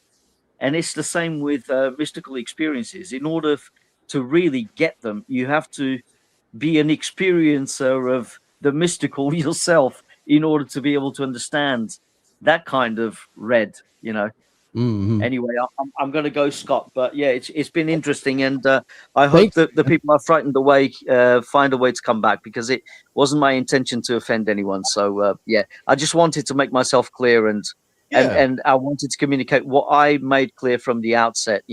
I wasn't saying that people shouldn't use the word physical. I think physical still has a practical use. So anyway, see you later, guys. Take care. Yeah, buddy. All right, man. Take care, man. Yep. There is no one at the door. There is only consciousness. Yeah. Well, But I don't know. I feel like that, even though they said that in a very snide way, I feel like it does bring up a good point of, is it always useful to just think of the world in the most fundamental sense? Because even under it's both under physicalism, you could say all that there is quantum fields, and and under idealism there's only consciousness, and from both those everything else emerges. But it's like, is it really helpful to then just say, well, everything else is an illusion? Because to me, it's like there's obviously different layers of reality, and to me, it's like, physical object, it's real enough. It's yeah, absolutely. The only issue is always philosophical and metaphysical. So what they're really talking about is grounding. It's a grounding issue. So like, where do you ground consciousness? Well, consciousness is grounded in consciousness. It is what it is. That's why it's called epistemically fundamental. It's like, it's the only thing you have to pull yourselves up by the bootstraps with, right? Like consciousness, you can always define it in terms of other things, but those other things are within consciousness. Mm-hmm. So consciousness is grounded in consciousness, where physical is not grounded in anything other than your perception. Well, yeah, I mean, so it's like we have our personal experience, and that's the one thing we can be sure of. And the great debate is whether consciousness is what there really is, or if there is a non-conscious physical substrate. Yeah, and that's why I say it's not known directly. We only believe what we believe because we've maybe been convinced by an argument or an experience or something like that. But all of this is not certain. Like, your experience is not going to certainly give you access to the truth. Like, I might experience a purple elephant, but that doesn't mean that I'm really seeing a literal purple elephant. Your experience can be misleading, right? Like but the only thing you do know is that you're having an experience of something. What it is, you can argue about all day long, right? Yeah. Oh yeah. And that's the thing. It's like, I want to, I feel like a lot of people, just dismiss personal experience, and I feel like there should be emphasis. Your direct experience is important, but it does have its limitations, and those limitations should be recognized. I don't know, how far do you think, or how much credence should we give personal experience? That's the question. I don't really give it that much credence. That's my problem. As a skeptic, I look at experience as a constraint. It's like I can't really experience anything outside of my field of awareness. Like my field of vision, my field of hearing are only going to allow me to observe so much. And even what I observe, according to neuroscience and psychology, this stuff is a construct. It's not really what it is like, we were talking about solidity. Like, I'm holding this, I'm holding that. These are very solid objects, but we know that 99.12 nines behind that there's no things that make up that space. There are just fields of interaction. And that's what gives it the feeling or quality, the qualia of solidity, right? So solidity is a kind of illusion. The same thing with color. Like there's really just, we're looking at wavelengths and frequency of light or whatever, and we are interpreting that, or our brain is interpreting that as, say, the color red or the color blue or whatever the spectrum is, however the frequency is, how high the frequency is or whatever. But there is no purple or blue out there because it's inside you. It's inside you. It's what your perception. That's all the wavelengths and cones and motion. Yeah, and even when we look at, people can say, well, that's why you have cameras. Like I was talking to Deconverted Man. He's like, yeah, well, we get past that by cameras. Cameras see things perfectly. It's like, no, but you have to look through the camera. You're perceiving through so again, you're going back to your, this is the blind spot a lot of people have because it's not intuitive. You just think that whatever you see or observe is what's real. And that's very intuitive. And it is in some aspects, but in others it's not. So, but once again, though, I feel like, getting caught up in, this is, all an illusion, whether, it's consciousness or not, like saying, this solid object, I'm holding a coffee mug right now, that this is an illusion, like just how, even if that's like true on the fundamental level of reality, it's, but it's like, I feel like shouldn't we try to avoid like just that pure reductionist approach, because it's like we are more than the sum of our parts, and so it's like, I don't know, like something doesn't feel right when we just try to hand wave everything as the only thing that matters is the most fundamental thing, like yeah, the reduction base. And this is what people always do, don't they? They always want to reduce stuff. They always want to, even in our comparisons, we want to say, oh, consciousness, all consciousness is the processing of the brain. Well, that's just a metaphor, right? That's just a metaphor. The metaphor isn't the thing itself. You're just defining something in terms of something else and thinking that that's what it is. Hey, Sophia, welcome back. I was informed that a particular person was gone and that it was safe to come back. Yes, welcome back. Okay. You are in a safe space. He apologized before he left. I don't know if you caught that, but he apologized that he was just trying to be clear with Robert and you on some things and didn't mean to go on too long like that. But I don't think it meant any harm. It's just that's what he does, Right. It's just really hard to get a real dialogue going and make sure everyone else gets heard when someone dominates the room like that. And I really was a little bit disappointed because Robert, he seemed like a really smart guy, and he is. interested in hearing more of what he had to say.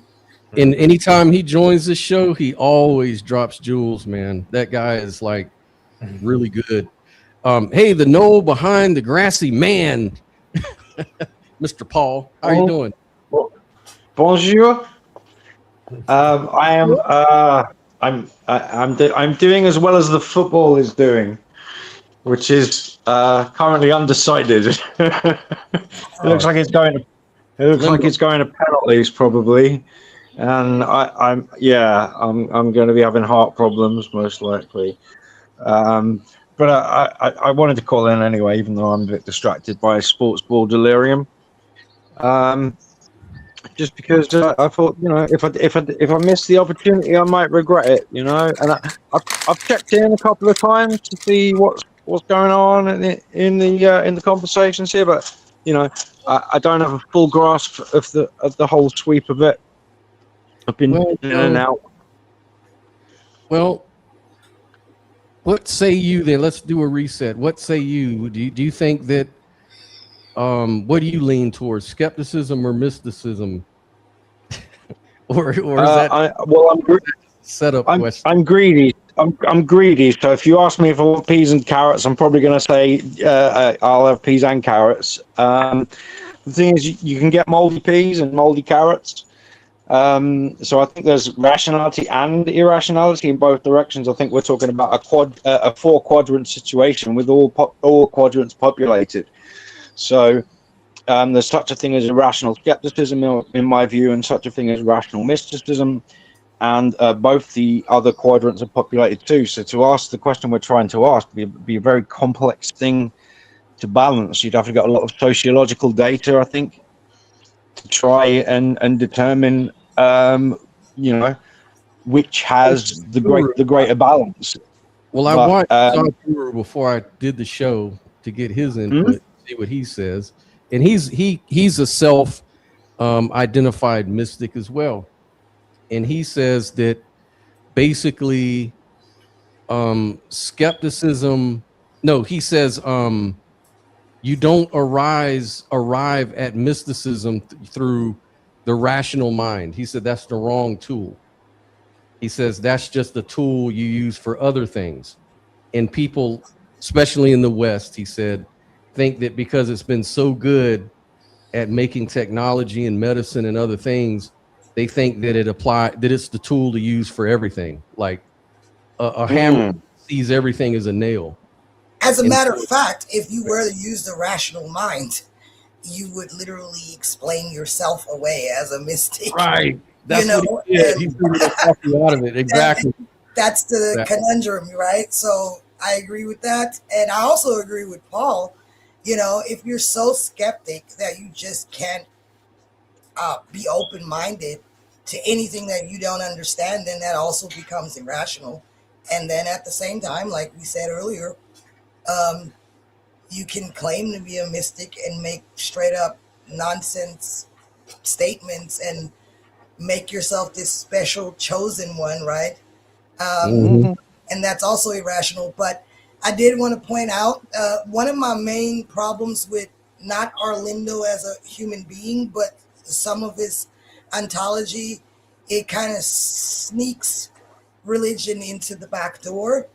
And I recognize that when he basically quoted a scripture without quoting the scripture. But I know the Bible kind of like the back of my hand, and that didn't escape me. And so I just don't want to go into that territory. I don't accept that type of ontology where we're turning consciousness into this godlike being that has intentions and does what it does because it wants to, right? I don't subscribe to that, and I want to make that very clear. Sophia, I want you to address this comment, because this is one I've been getting quite a bit, not just here, but here's one. It says, I think claiming to be a mystic is hubristic. Okay, well, fair enough. I don't really refer to myself as that necessarily, even though I do on the show. I just kind of accepted the term because that's what other people classify me as. So that's number one. In the street, people don't understand things like potentialist consciousness monist, right? Mhm. So in the street, I'm a mystic. In the world of philosophy, I'm a potentialist consciousness monist. Hmm. Yeah, it's like I would say that many could argue that someone who claims to be a mystic doesn't necessarily mean you're being proud and hubristic or anything like that. It could just be that some people look at being a mystic like, fuck, I wish I wasn't, but I am. Sorry, I can't help it. Like it's not really something that they are bragging about.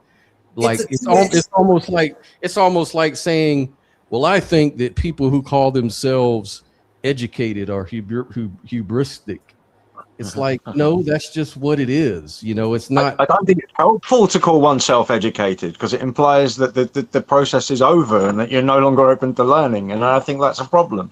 So I don't think it's helpful to call oneself educated, but I don't think it's, I agree with you with what you were saying as well. Right. But even if I were to say I'm a mystic, right, that's not all I am. I'm a mother. I can be a friend. I'm all those things. Mystic is just one particular aspect to me, right? So it doesn't define me as a whole being, right? It's just a quality I have. And yeah, like I'm an Arsenal fan. I'm an Arsenal fan, but that doesn't mean that an Arsenal fan is all that I am. You know, it does not define all that I am. It's an accurate label. I am happier when Arsenal win than when they lose, right? And this is my tribalism. My tribalism is my sports team thing, right? Right. Yeah, that's the thing. That's how I exercise my tribalism. You know, I try not to be tribalistic about ideas, but then I do tend to gravitate to those with whom I share ideas naturally. You know. Here's another good statement. Maybe you guys can take turns responding. It says, no one is a mystic without first being exposed to mysticism. No child ever came up with religion or mysticism without outside influence. So doesn't that kind of... Oh, I love this point. I love this one. I mean, we use labels for a whole bunch of shit. It's just language. You know, I didn't refer to myself as a mystic. I just knew I was different from a lot of other people. That's all. I'd really like to get something across about this whole. I mean, I think it's a pointless debate, but it comes up every once in a while anyway. That somebody wants to claim babies are atheists, somebody wants to claim babies are theists, and they get into this really serious debate about what they get to count as. And everyone gets really into it. And just like you look at it from this is like, what on earth? But actually, I would like to talk about it a little bit because I think actually there's something a lot of people miss, which is that, like they say, yeah, a baby has yet to form certain concepts, etc. I think a baby has yet to form the concept of duality, an I-world distinction. That's And right. so if you haven't formed an I-world distinction, you've got no reconnection process to have to go through because you haven't disconnected. Rocks are atheists. You're still connected. You're still the one. You are fully realized. You're fully enlightened. You are an enlightened being already. So you don't need to say that the baby. You could say the baby is the enlightened one, the Buddha. He is the Christ. All of this stuff. All of the cool enlightened. It hasn't yet been fooled by the dubious distinction that somehow the entire world outside of my skin is something different than what's inside of it, and that I'm some kind of intruder. Well, I haven't formed that alien identity yet. Well, the way Sophia responded, Sophia responded to the debate question was very clever and very realistic, because she said, she basically, like in the way I look at it, she just demystified mysticism. So she kind of threw the whole thing off. Thanks a lot, Sophia. You just threw me off. But Scott, you should know. No, you don't get to know. You don't get to turn around and do that, because that's just redefining. Okay, look. How long have you known me? Well, I was just gonna say that's typical Sophia fashion, but I throw curveballs. And that's a good thing, because here's this question. It says, no one child that came up with any of that on their own. But if you listen to what Sophia just said, they didn't come up with it on their own. They came up with it through a lot of things, like their nervous system, their biology, their trauma. Like there's a lot of things that happen through them. It didn't really, right. It isn't something they necessarily came up with, right? It's the experience that shapes these identities. And obviously no child came up with anything on its own. It's just a normal process of life. We're born and we develop identities based on many things, like Scott said, biology, environment, your parents, what you first learned. So what's the point? What point are you actually making? It's a redundant point. Well, here's another, I guess, rock thrown at mysticism. No one has religion as an experience where virgin births and resurrections are confirmed. So well, who the hell said that? You're equating mysticism with religion, and I made a clear distinction between the two. So if you didn't catch that in the beginning, that ain't my fault. That mysticism and religion aren't dubious? Obviously not, sir. I want to do a little reading up on that, right? Look, mysticism-based woo is dubious. Mysticism-based charlatanry is dubious. Mysticism-based cultic behavior is dubious. Mysticism has some very dodgy neighbors, but mysticism itself, you don't judge the thing by who lives in the house next door. You judge the thing by what the thing really is. Which is what I brought up. As I keep harping on about lately, once you know where the landmines are and the bullshit is in the field for which you want to approach, the true for the forest of woo-woo, if you map all of that out and you know how to avoid those traps, then there's something worthwhile. There's something worth pursuing for you. Please don't go running without a map through this field. Here, I mean, barefoot into the sandpit, into the quicksand, onto the landmines. I think that would be an irresponsible thing for anyone to do. And in a way, I look at some of my behavior in the discourse, and I think I'm pushing people towards existential realizations that they're perhaps not prepared for. And I wonder about the ethics of it. Skywork says, you're all just a bunch of organisms who've grown up absorbing information and constructed it in such a way that to you best suits your understanding.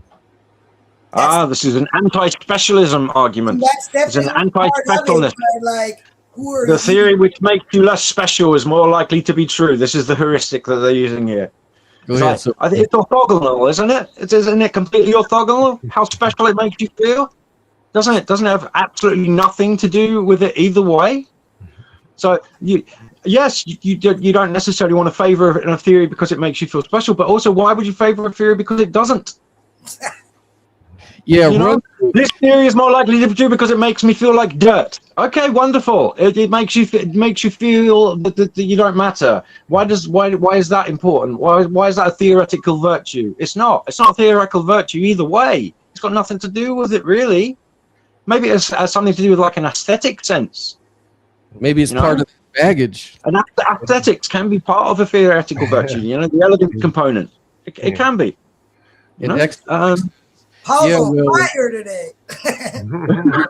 Here's one for I'm not doing voices. Well, run through a forest blindfolded and tell me about what hits you in the face, physical reality. Who's the there's always one, isn't there? There's always one with the threats of physical violence. Yeah. Do you know what? If you're going to mention physical violence, have it be you. Have it be you. Don't have it be the person you're talking to. Come on.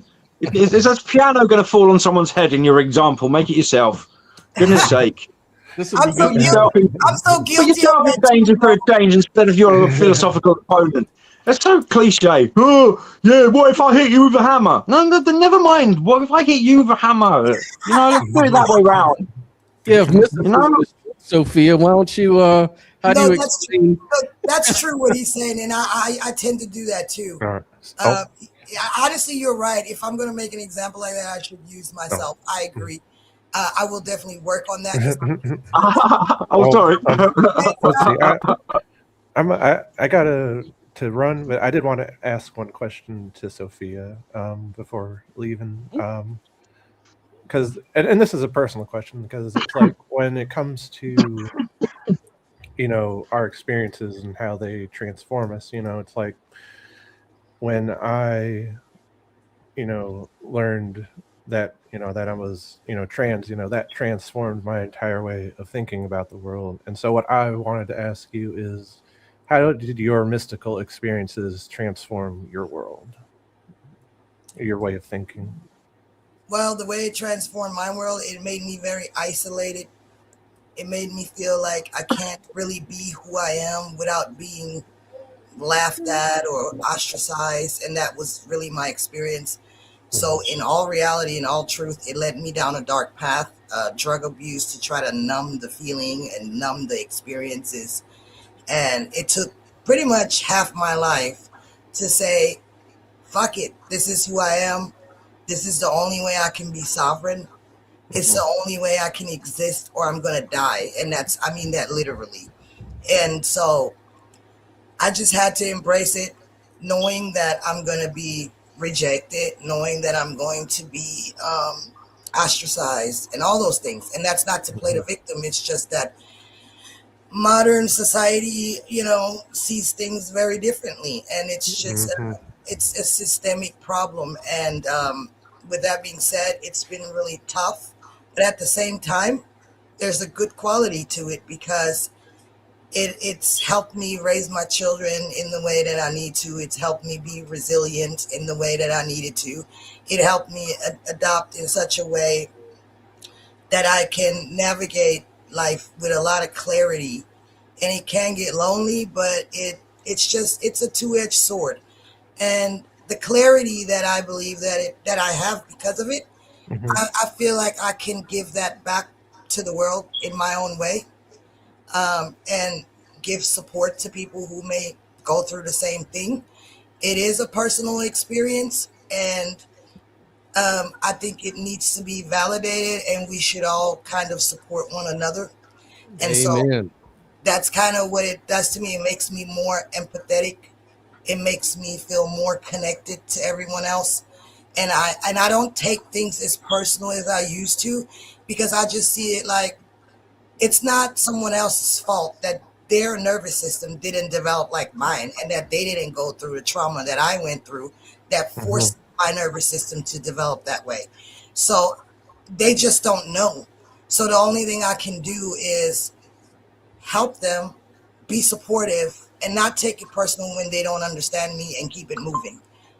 Being sovereign in that way is hard, but it's the only way I know how to be now, And I think that's very important, that you stay in your sovereignty, in your own sovereignty. And I don't know. That's a beautiful way to put it. Yeah, no, I wouldn't have you any other way. And, I see you. I love you. And I I'm love glad you you're too. back. Thank you. I love all y'all, but I'll see you I've had guys. my hang-ups. Action Music may disagree, because he says, but mysticism actually stays free of criticism that religions would get, like virgin births and stuff like that, because mysticism is vague and avoids specificity. Don't have her read that entire specific outline of mysticism again. She was very specific. That's not true. We get treated like we're fucking insane. Like, we get called schizophrenics. We get ostracized. We get put in mental hospitals. I was my first experience. Let's go there with mysticism, if you want to call it that, right?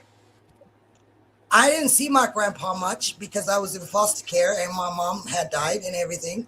And I didn't barely see my grandpa. But one day I had a vision of him in a hospital bed and that he died. And it just came out of nowhere. I was playing with my friends and it came out of nowhere. I completely broke down in tears and panicked and flipped out. And it was so real to me that I felt like he really died. And so I ran home to my foster mom, crying, saying, my grandpa died. And she said, what? How do you know? There weren't cell phones back then or anything. And I'm fucking 120 miles away from my grandpa. So my friends that were around me, they were telling my foster mom, We don't know what's happening there. She just started yelling, my grandpa died, my grandpa died. So, you know, my foster mom gets on the phone to assure me that everything's okay, that I'm just imagining this. And she calls my grandmother and she verifies my grandpa is alive. And so I'm like, well, what the fuck, right? So at this point, I'm looked at it like I'm a crazy nut child. But then what happens 2 weeks later? My grandpa dies. So don't tell me we're not ostracized and we're not treated like we're crazy or anything like that. Like, it's not true. We absolutely do get shunned from society. Even in my own community, I have a mixed bag of responses.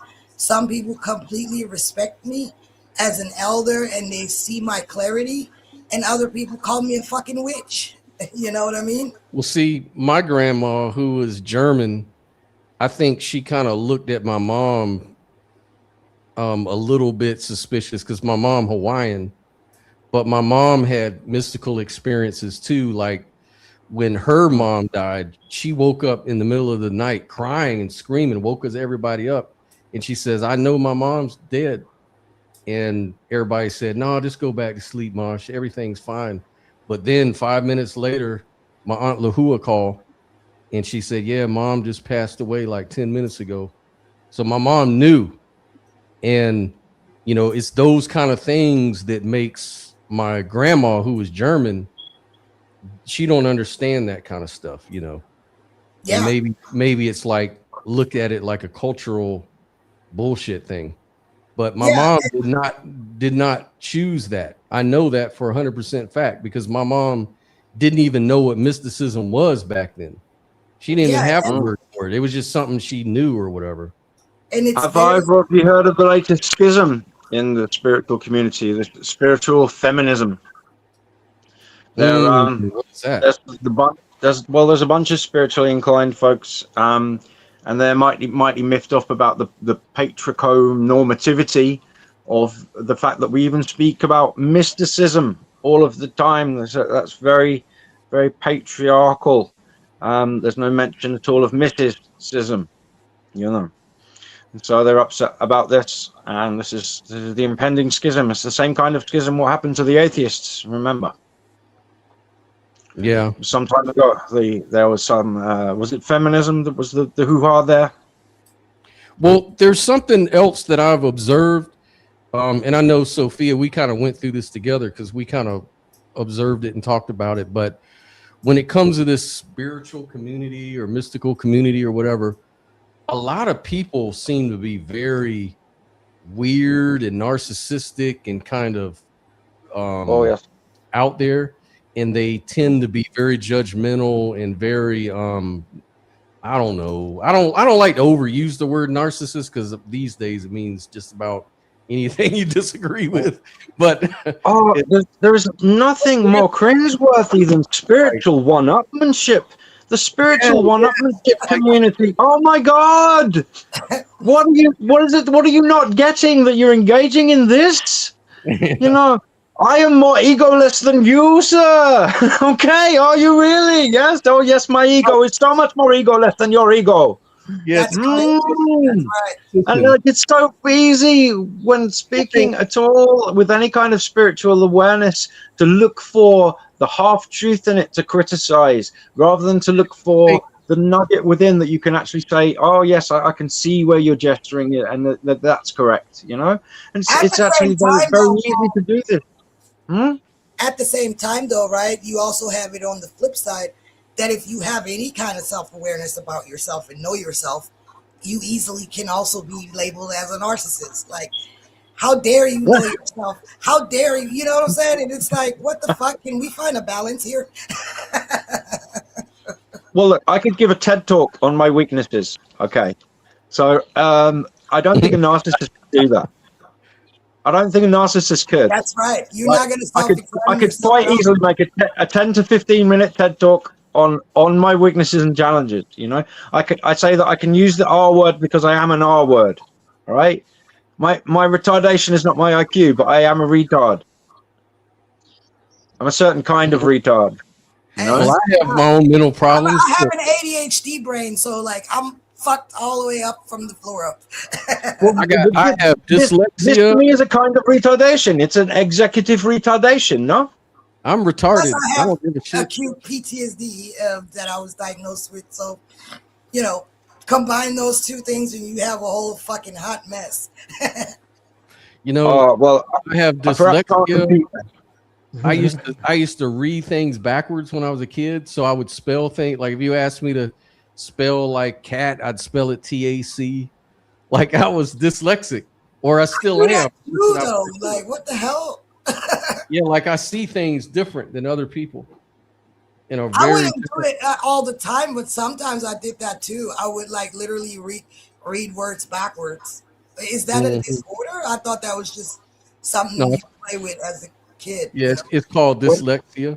Especially if it hampers you and like it really messes you up with your coordination. Like when you try to, like it took me forever. I wasn't until like maybe 17 before, or actually older than that. I was 21 when I learned how to wrap a cable around my arm.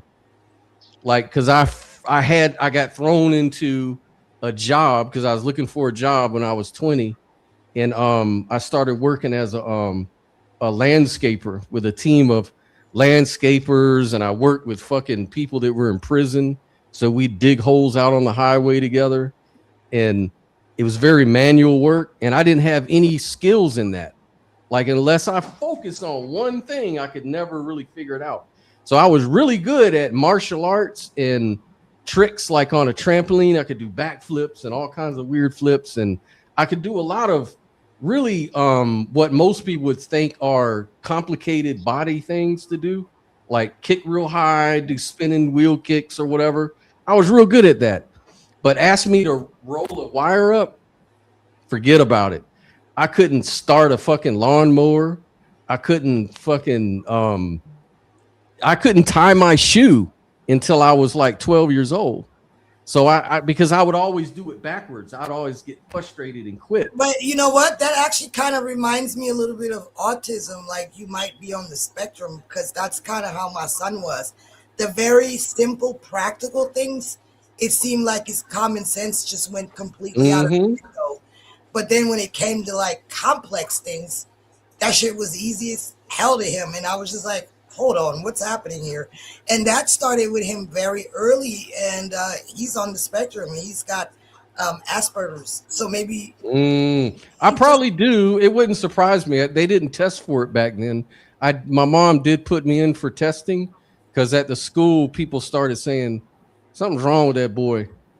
That boy can't even write his name right. that's so messed up. People are so fucking mean. That's why I be angry sometimes, man. I'm just like, stop being so fucking mean. I want to just beat him up. Fuck it. My mom, yeah, they told my mom, oh, he's specially abled. Didn't make me feel better. But it is, though. It is a special ability. I don't think that is anything wrong with it, because my son is the sweetest pie, but he also just relates to things completely differently, and you just gotta try to understand him and work with him. He needs a little more assistance with certain things, like social things and social cues and stuff like that, you know. And I'm very man. Yeah, and the only reason I got better at my social cues is because when I was really young, you know, we moved here in this town, and this is a real, especially back in the 80s, it was really, really ghetto and poor. Like people think it's poor now. It was really bad back then. So I went to a school with minorities that were poor. And my dad was so weird because he would kind of grew up in New Orleans. And even though we had money, you know, like we were just a middle class family, he always moved us into these bad neighborhoods because that's where he's used to living. And so we moved in the hood. I went to the school with all the kids and got beat up, and I had to figure out a way to survive. I was traumatized. Like we didn't call it trauma back then. We just called it just get the fuck over it. right. Right. My dad said there ain't no crime. My dad, if I came home beat up, let me tell you what, my dad would beat my ass worse. Scott, there is no Gen X word for trauma. Yeah, there is no right. My dad wasn't playing none of that. There was no psychologist. There was no. You ain't going to no damn therapist. You ain't going to there. None of that bullshit. My dad said, "No, the way you're going to know how I'm gonna fix Ass you, whooping is therapy. I'm gonna whoop your ass, and I'm gonna take you to karate class and let the instructor whoop your ass. Then we're gonna go to judo class, and we're gonna watch you get your ass whooped again. And when you finally get tired of whooping your ass, maybe then you'll fucking learn to stop being a weird little kid." And you're not allowed to cry, because if you cry, you get another ass whooping. That's right. I couldn't cry. My mom, the only person I could cry to was my mom, and I had to do it in secret. And my mom, but if my dad walked in the room and caught me crying to my mom, boy, you better watch out. My dad didn't play that shit, too, didn't she? Yeah, she like, okay, be quiet, Scott. Just keep it. But that's how I got over the social anxiety, because I had to learn really quick how to relate to other people that you're not used to being around, you know, like black folks or whatever. So that's where all that started. But hey, Joel, how you doing, man? Hi, what's up, guys? Figured I'd jump in here. Yes, sir. What are your thoughts, sir? Hi, Joel. Oh well, I was sitting there thinking, and now we know to call that abuse, but you know, It's called abuse now. I know. yeah. You know, I certainly, yeah. Kids are everyone's motivated to avoid those kinds of things. I think it can certainly be an effective tool, but I don't whether or not it caused you to have do better with anxiety. Man, I don't know. I would think you would feel pretty anxious about getting beat by your dad. So yeah. I still suffer from anxiety, and I still suffer from anger, and still all of that shit comes from back then. I realized that. I never really realized what kind of childhood I had until just recently. And me and my mom was talking the other day, and she was like, "Yeah, well, you know, things were different back then. We didn't really believe in things like child abuse. We just thought it was and just man up, you know." They hadn't discovered it yet. A kind of one tribe. Like my grandma, she was like, "Oh, Hitler wasn't that bad. He was a nice guy. Hitler just got a little bit confused and he did along the way." Leadership camp. He's just a man that loved his country. Yeah, that's how she put it. She'd say, "Oh, the Hitler's youth was just so beautiful and so great," and I'm just looking at my granny like, "What the fuck?" I'm no longer in Port Delirium Wonderland. My tribe has tasted defeat today.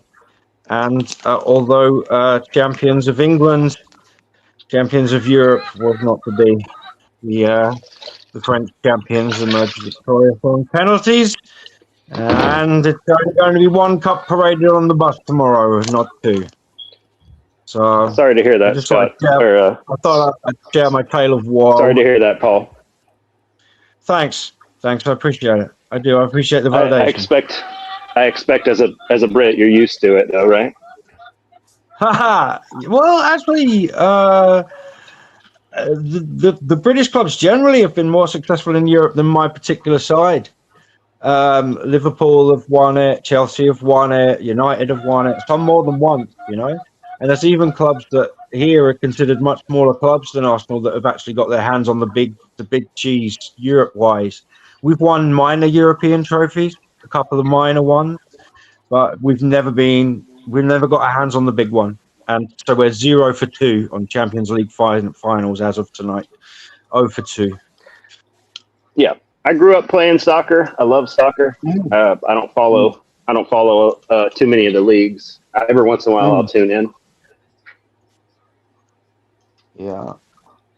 And like I say, this is my tribalism. I try to avoid intellectual tribalism, but sports team tribalism tends to nicely exercise the muscle. It's like to exercise the tendency towards a Napoleon complex with strategy games rather than treating people like strategic objects or something. It's an outlet.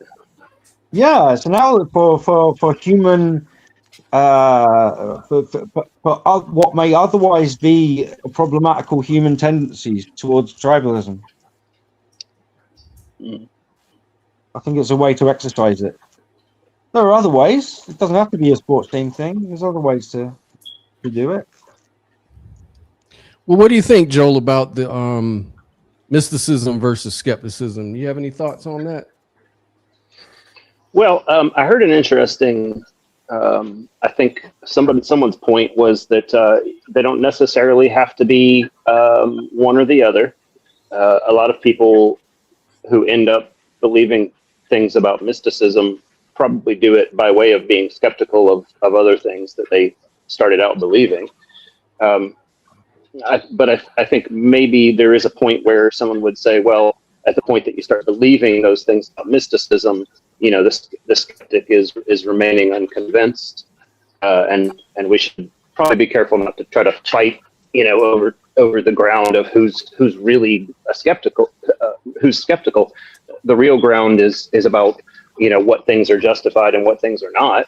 You know, I think even skeptics agree that some things deserve our belief. And so, you know, the question is, does mysticism deserve our belief? You know, I think a lot of it is, as you guys have said, is based in people's immediate experiences, first-person experiences.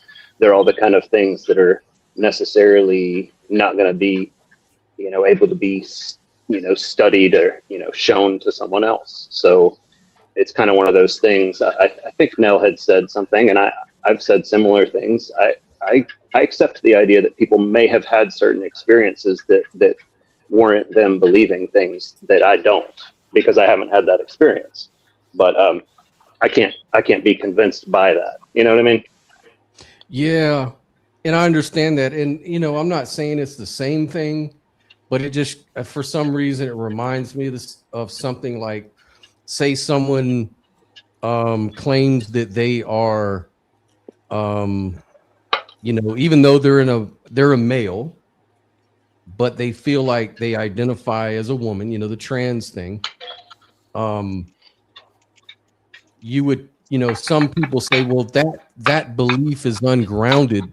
Like because by all accounts, they're a male.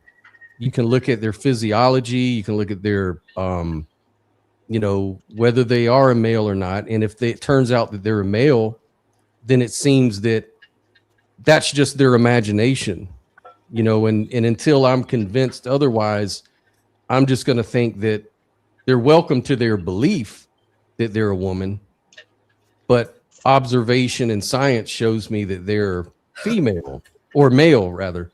And of course, well, I think if I'm following your comparison, Scott, I think it may be apt in one way and kind of failing in another. Because we've moved past that, right? Yeah, if we're comparing that kind of thing to mysticism, I think that when a person says about themselves that they are a man or a woman, they're saying something about themselves and not something about the external world that they want us to accept as an objective fact.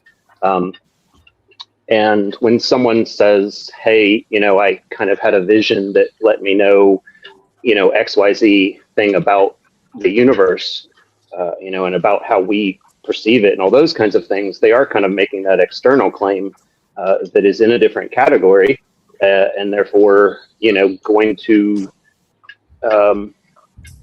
you know, cause a skeptical person to, you know, remain unconvinced rather than saying, I accept that. Because you're telling me something about yourself, like your favorite flavor of ice cream, you know, I'm going to accept that based on your testimony. If you tell me that you're a woman, even though you might look a little manly to me, I'm gonna say, okay, that's something about you. You get right. to tell me what it is about you, because you're not trying to make a claim about something external. But anyway. Right, but I still think that it's closely tied together, because what a mystic, even if a mystic makes a prediction about a future event, right?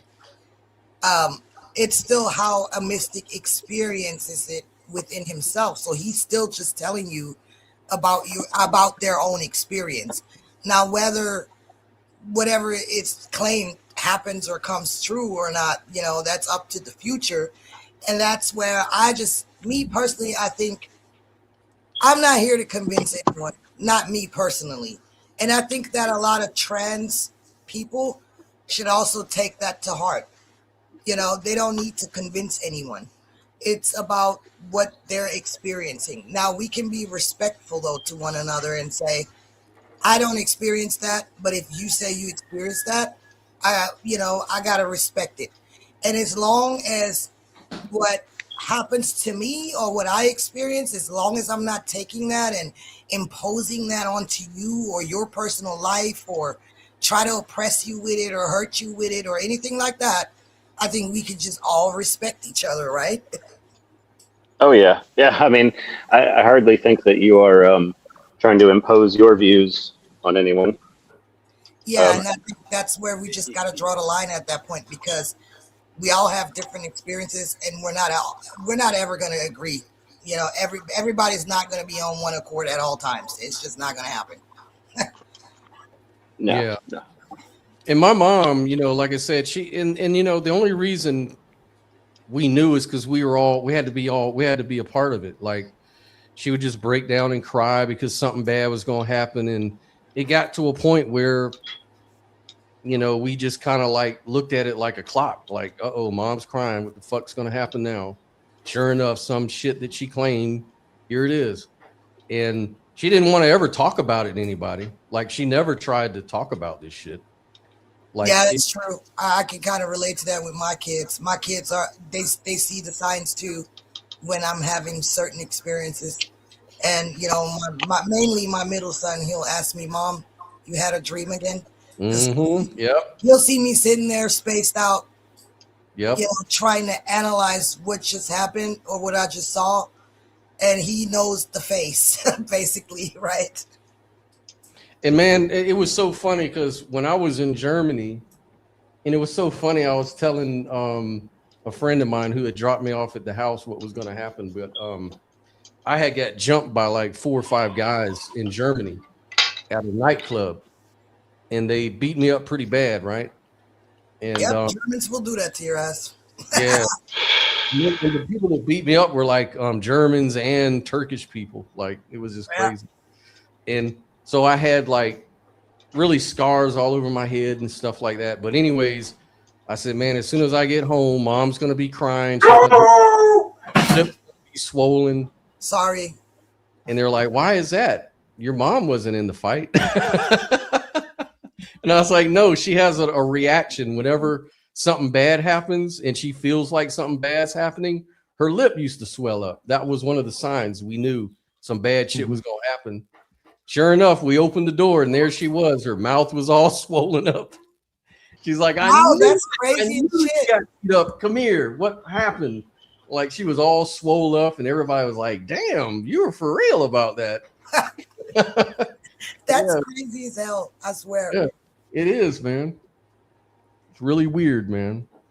And no one could understand. We didn't really think about it too much. It was just part of family life, you know. But now that I've kind of got more philosophical and everything, I start reflecting on these things like, wow, what was that? What explains that shit? You know, and it used to be coincidence, but when it becomes like clockwork, when you can, you know, you're like, okay, here she's crying, her lips swelling. What's, you know, it's like.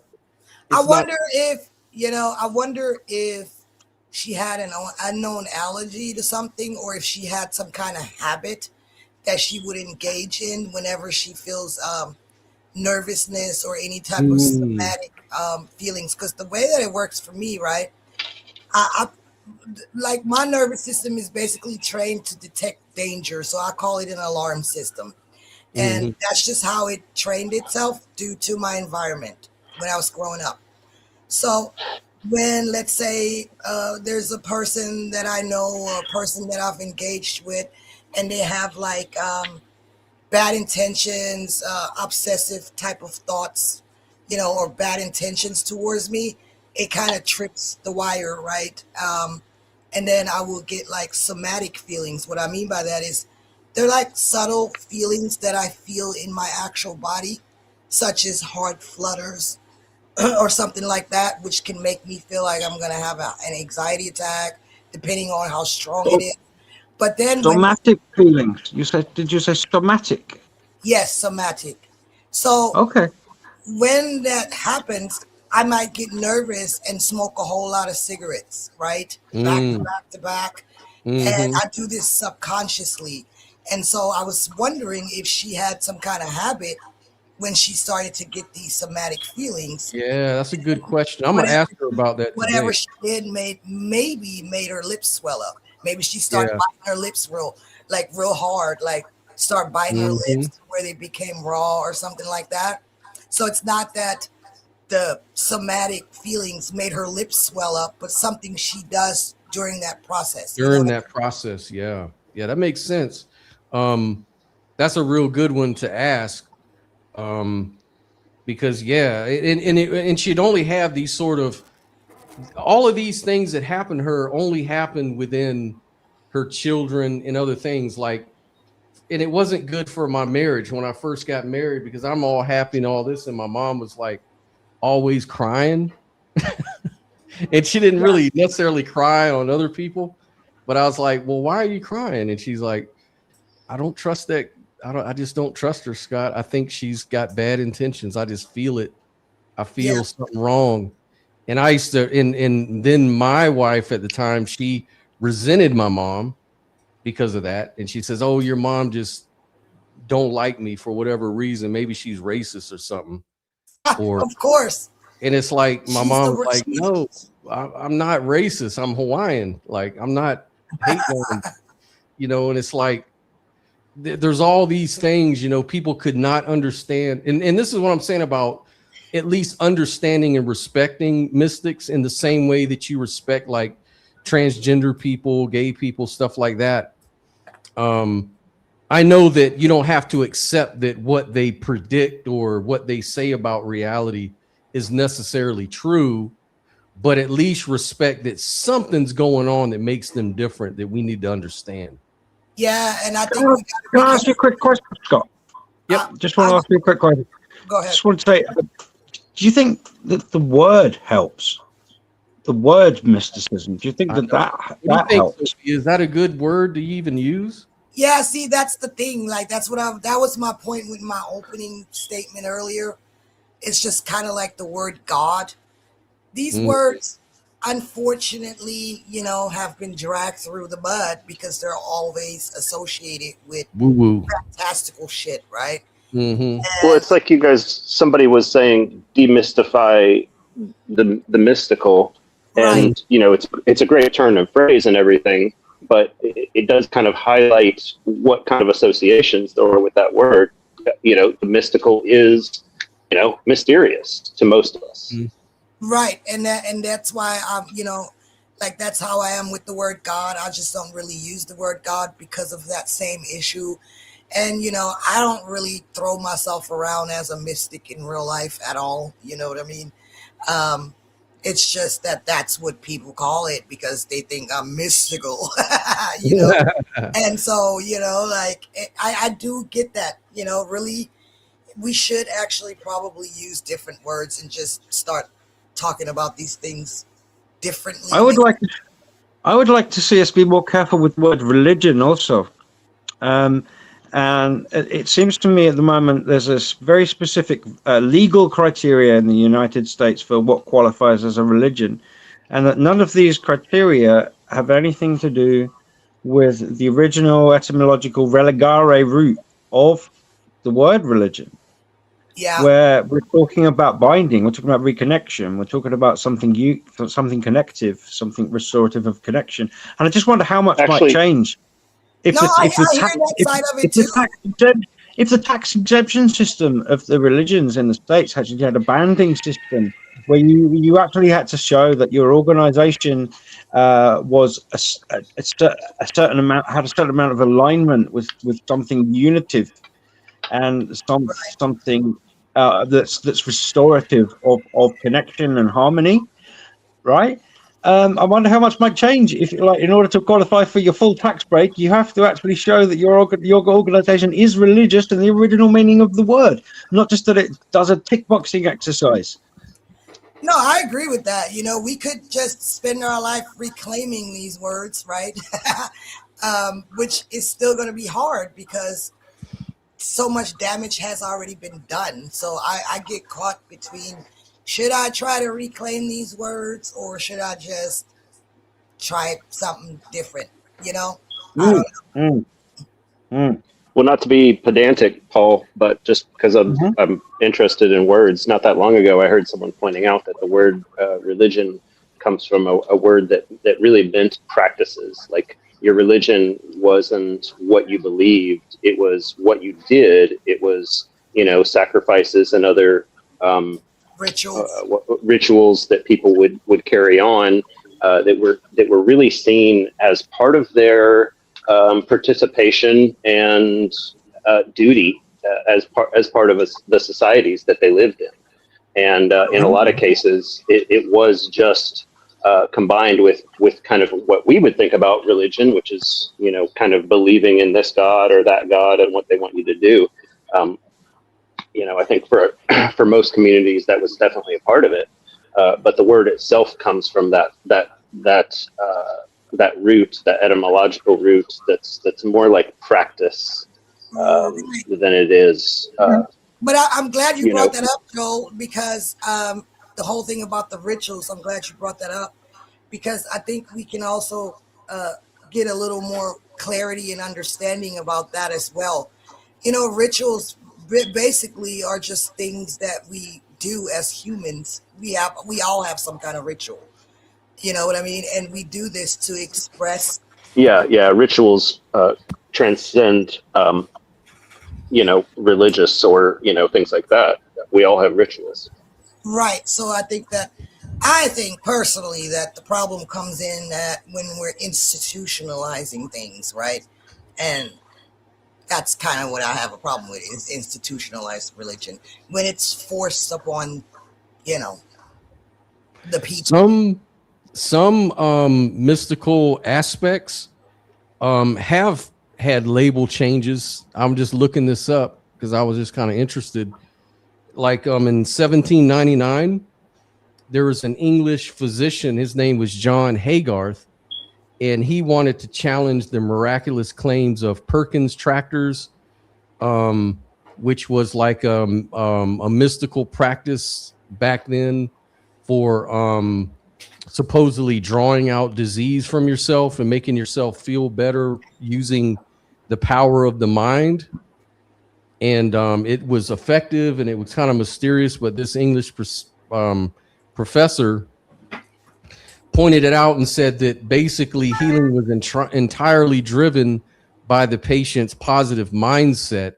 But then there was a big debate because they said, well, that's essentially all we're saying, is that we're drawing off the magic of the spirits in order to do these Perkins tractors, which would miraculously cure you. And it wasn't until 1955 that a modern medical definition was established by Henry Knowles Beecher, who came up with the placebo effect. It was a paper he called The Powerful Placebo, which proved the effect was a measurable psychological phenomena rather than a mystical occurrence. But I think from what Sophia was saying is they're kind of both the same thing. We're just using different words to describe the same thing. Exactly. Can I interject at this point, because I just wanted to mention in reaction to what you just said. What were you quoting again? What was it that you were saying it came from? Came from the what's it called? Perkins tractors. Yeah. See, my reaction to a lot of that's coming from them is that I find it not even wrong, because I dispute the premise. It seems to be just it's presuming mind-body dualism from the get-go. Right. So, to me, I'm listening to what kind of conclusions they're drawing from what, and I'm thinking that, well, they're operating within a worldview, and I think that what they need to do is establish that worldview first, and then I'll talk to them. Do it. The way that the Perkins tractors worked is you had to get these very expensive metal pointers, and those were the instruments you used to supposedly draw out the disease, but you had to pray and think very positively and envision God taking away your pain or your symptoms, and then it would work. And but now we just call it the placebo effect. And But That's I weird think that they use metal that's though. the dualism of it all, is that you have to have these external metal things to make it happen. It turns out you don't. It's still all in your mind. Right, but if they use metal, that could suggest that there's something physically going on, like maybe something to do with magnetism. I don't know. Well, it's like a ritual, like you were saying. It's kind of like using Well, those. and Yeah. but when someone takes a placebo, there's something physical going on there too that convinces them. There may be something that qualifies where there's not. I don't know, but like you could say someone thinks they're getting real therapy from a therapist and they're not. Someone's tricking or something, but it helps. I don't know. Yeah. I think even for a placebo, there's something physical going on. Oh yeah, there's measurable psycho. Not to be crass, gentlemen, but washing your hands after taking a dump is a ritual, isn't it? Yeah. Not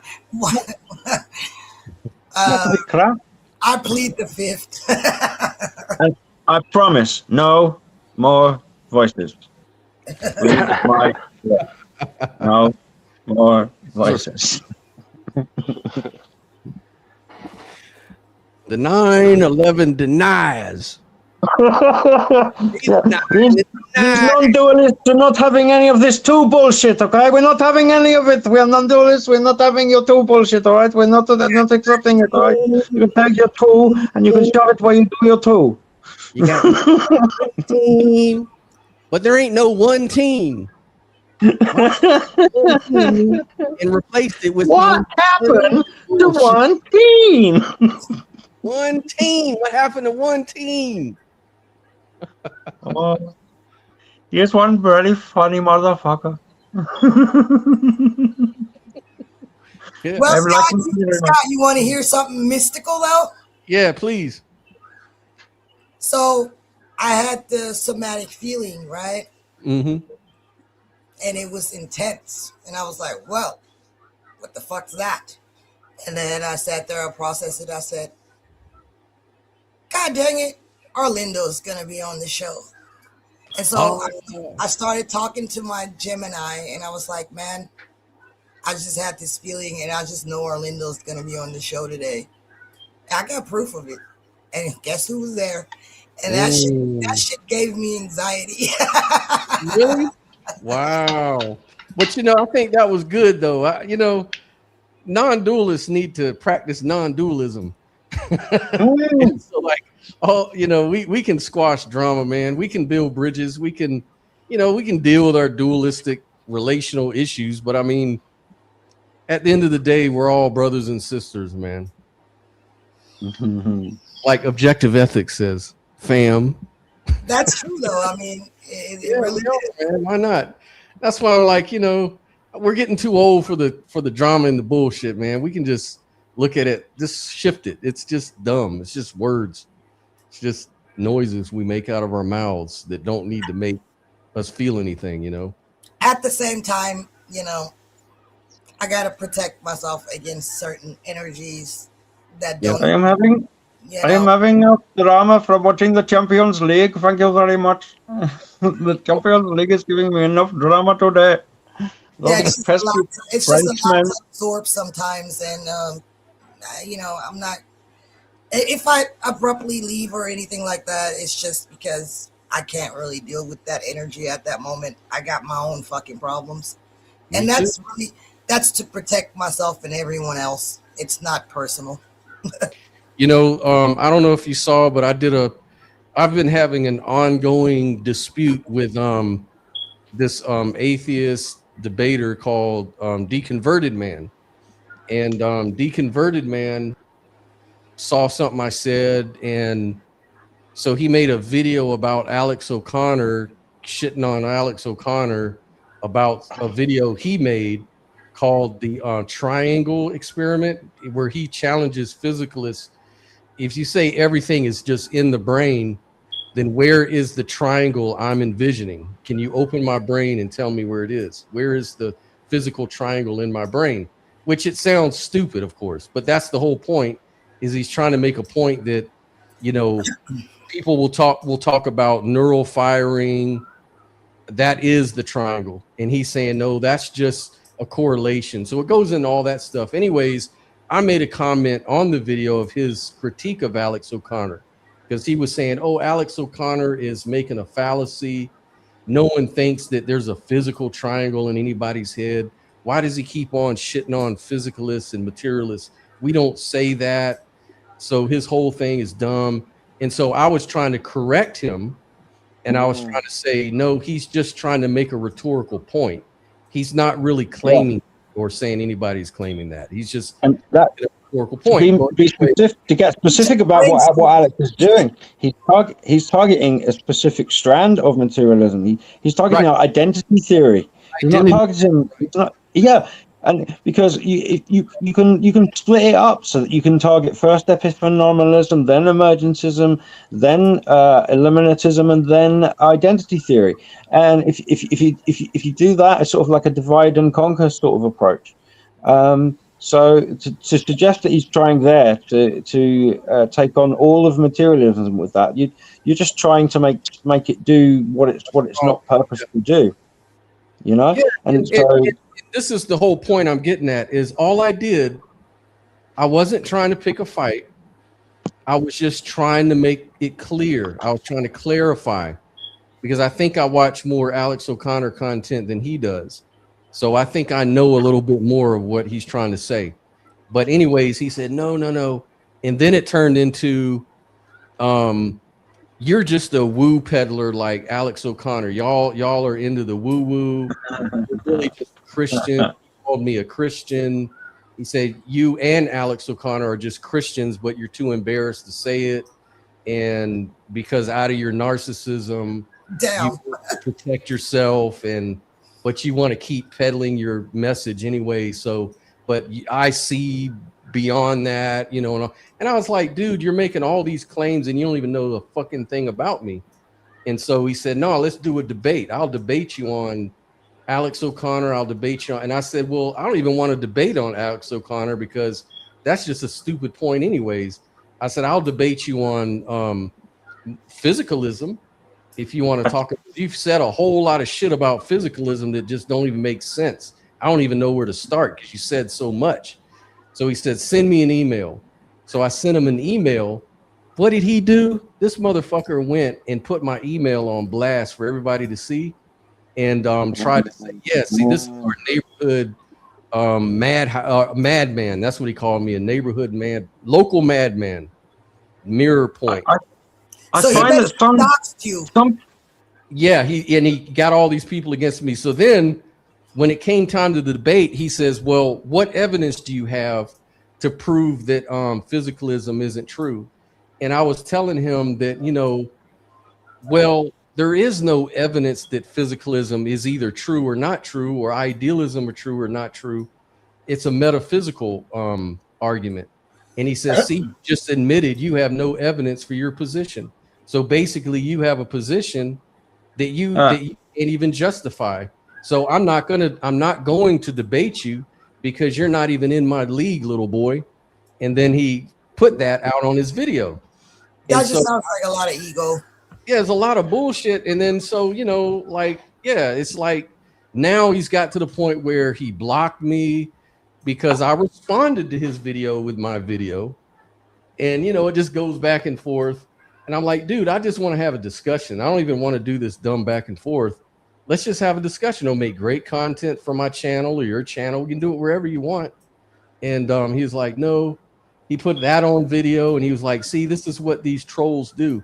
They try to get you to bait you into these arguments, and then they don't even have any evidence themselves because they're just trolls. They don't even believe what they say they believe. They just want, you know, and it's like that's the kind of shit that I disassociate from, and I need to learn to disassociate from because it doesn't go anywhere. It just wastes your time and energy with words and with arguments about dumb shit. And it's like, yeah, why? I'd like to share a strategy. Can I share a strategy with you? Hold on, let Sophie first. Go ahead. Yeah, okay. I do have a critique though. Yep. And sometimes you get very sarcastic. Yeah. I gotta say. Yeah. And you know, I'm gonna use yesterday as an example. Yeah. You assume that you knew what kind of argument I'm gonna make, and you do that a lot, and you even admitted that earlier, that I'm just throwing curveballs and doing unexpected shit, right? And that's because you already assume my position, right? And I think you got to slow down with that, because it does make you act big-headed, egghead ass.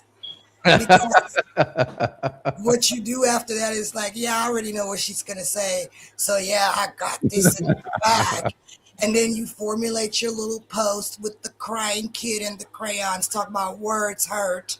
And I'm like, oh, man, he's just so sure of himself. And No, then, I mean, to hold be on. honest, I will say this. And then when I throw the curveball, I'm the bad guy.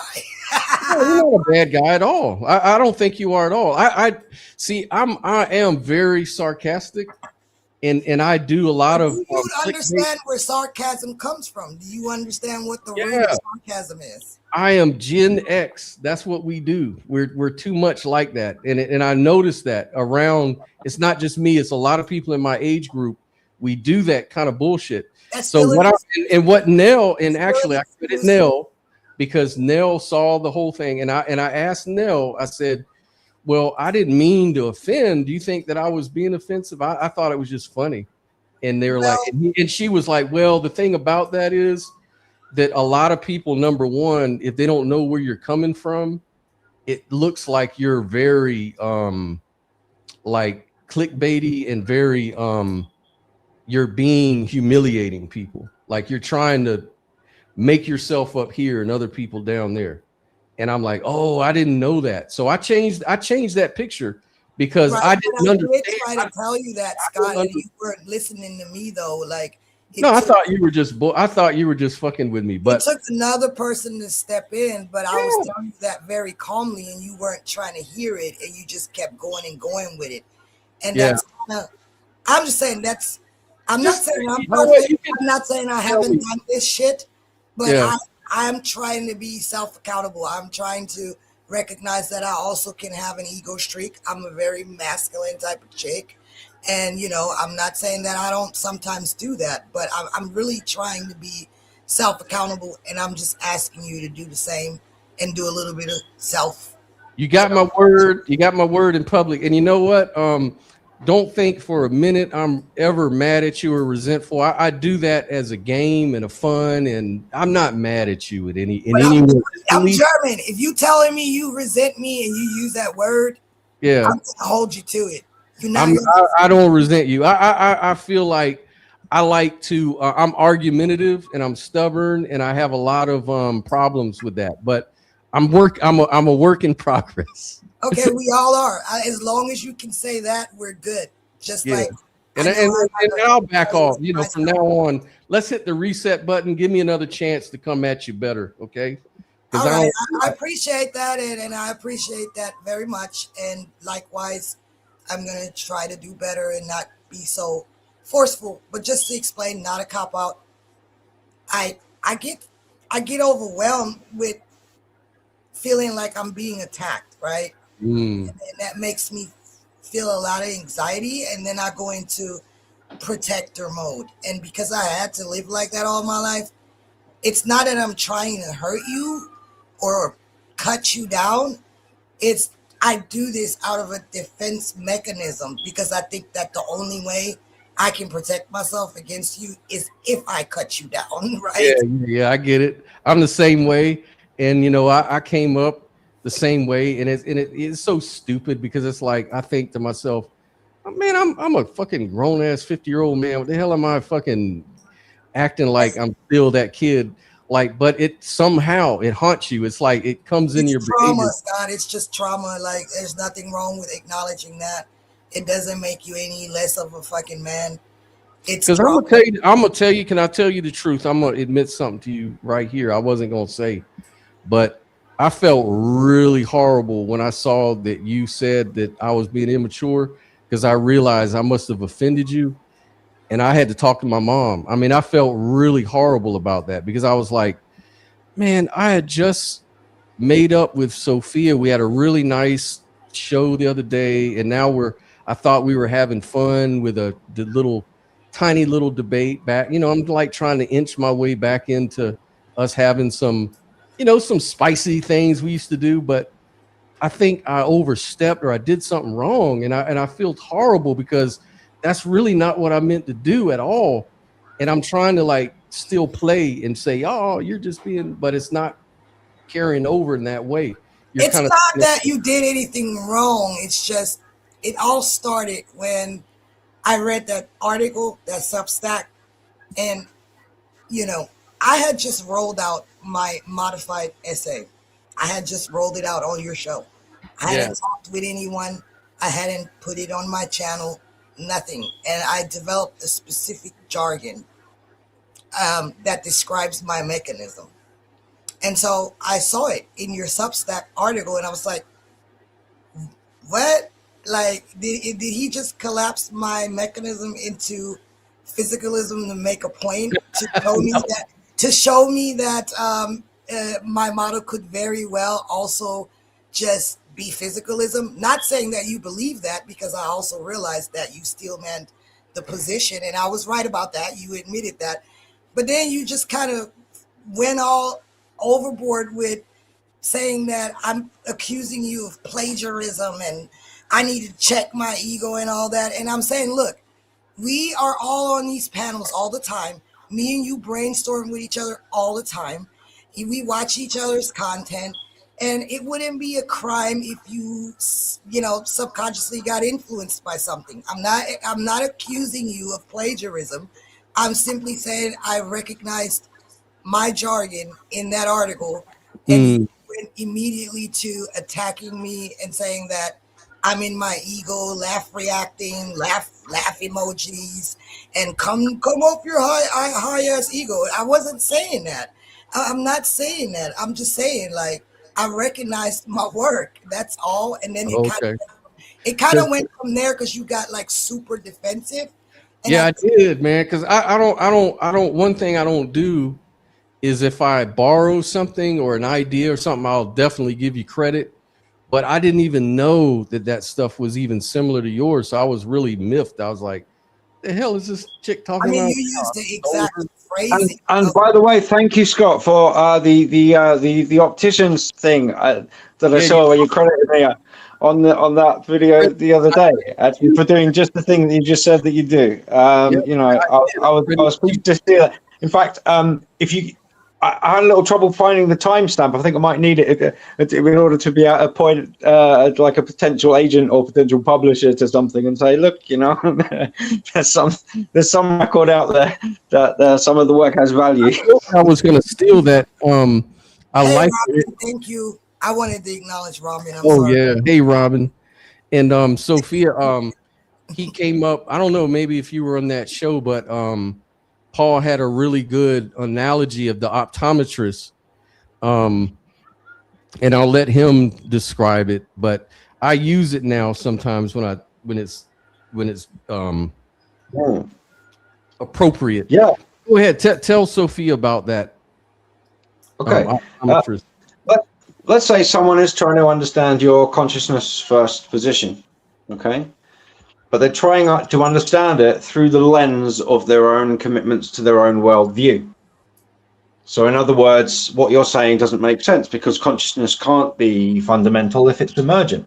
And they're already assuming that it's emergent. Okay. So what they are rejecting is they're rejecting looking at a worldview which is materialism plus the primacy of consciousness, right? Which is similar to trying a new pair of glasses over the old pair. So if you go to the optometrist and he says, look, I've got a new pair of glasses for you to try, and you say, okay, but you don't take your old pair off first, then nothing's going to come into focus. Everything's going to look blurry. You're going to want to throw those other glasses away, and you're going to say that they're rubbish. Because the trouble is, a lot of materialists don't even realize they have a pair of glasses on. Right. They touch their face and they don't recognize that it's even that there are even any presuppositions there. They think that they're just thinking of the world as the world is to their common sense, unexamined ontological worldview. And it's usually worse than just physicalism. Actually, if you look at like the median point of view, it's this horrible little fusion, actually, because you've got common sense realism, folk realism, naive realism, whatever you want to call it, the view that, what you see is what you get, sort of thing. All right. And there's like a literalism there, the idea that the objects are what we call them and they have their own self-existent nature of their own accord. And then you add sort of like scientific realism on top of that, in a way that sort of says, well, our scientific models are also very literal, as well as our common sense idea of what the world is, and they don't actually jive. If you think scientific realism and common sense realism jive, I don't know what to tell you. I don't think you're reading the right books. Like if you think like quantum mechanics, for example, and common sense are happy bedfellows, Yeah, Einstein. I'm just a little lost. What's the point here now? Like, Scott, can you reiterate it? And I'm going to be perfectly honest. Y'all got to understand, I'm German, so I do a lot of translating from German to English. And then when I hear the British accent, it makes it even worse. So okay. The way that you speak, Paul, it flies over my head a lot of times due to the accent. If it is preferable to you, I can perform in a German accent. I can accommodate this. You're gonna like fuck me up even more. No, I can accommodate this. It's no problem. We can dispense with the Britishness, and I can just totally go complete German. I don't know why, not in German, but British English language, but in some German accent. If this is more easier. What? I told you, shut the fuck up. Scott, help me out here, man. Help me. Save me. So the point is, it's like, so let's imagine this scenario. Let's say you're talking to a materialist and you're trying to explain the LFM model, right? Yeah. And you're trying to say, look, I'm shifting it. I'm saying it's primordial consciousness is the underlying substrate, blah, blah, blah. And I want you to understand my view for what it is and how it works. And then he's looking at it and he says, that doesn't make any sense, Sophia. That's stupid. It's because he's looking at it through his glasses, his filter, because it's done with materialism. So you're saying, no, you need to look at my view for what it is. And so he goes, okay, I'll do that. I'll look at your view. But he never takes his glasses off. He just puts your glasses on over his. And so it's going to turn out to be blurry and confusing and right. But that's the point I was making. But that's not your problem. That's not your problem. No, but what I want to clarify is when it came to that Substack article, I wasn't accusing you of plagiarism. I was basically saying exactly that. Right. Well, no, I get that. I understand that. It wasn't about, oh, you stole my work. It was, okay, I understand what you're trying to do here. You're still manning the position and you're taking my mechanism and you're applying it to physicalism. You're trying to make sense of it, right? But what I was getting at before you thought it was about me accusing you or whatever, what I was getting at was just like what Paul said, that's looking at my model through the physicalist lens. But what was left out of it is the necessity for consciousness. You see what I'm saying? So I was going to come at you from that direction, but you anticipated something different, and then it kind of went like wrong. It wasn't about me accusing you of anything. It was just, I recognize what you did there, but listen here. You forgot how important consciousness is within that. Also, I hope you understand that physicalist Substack thing I published, that paper I published, that is not really my view.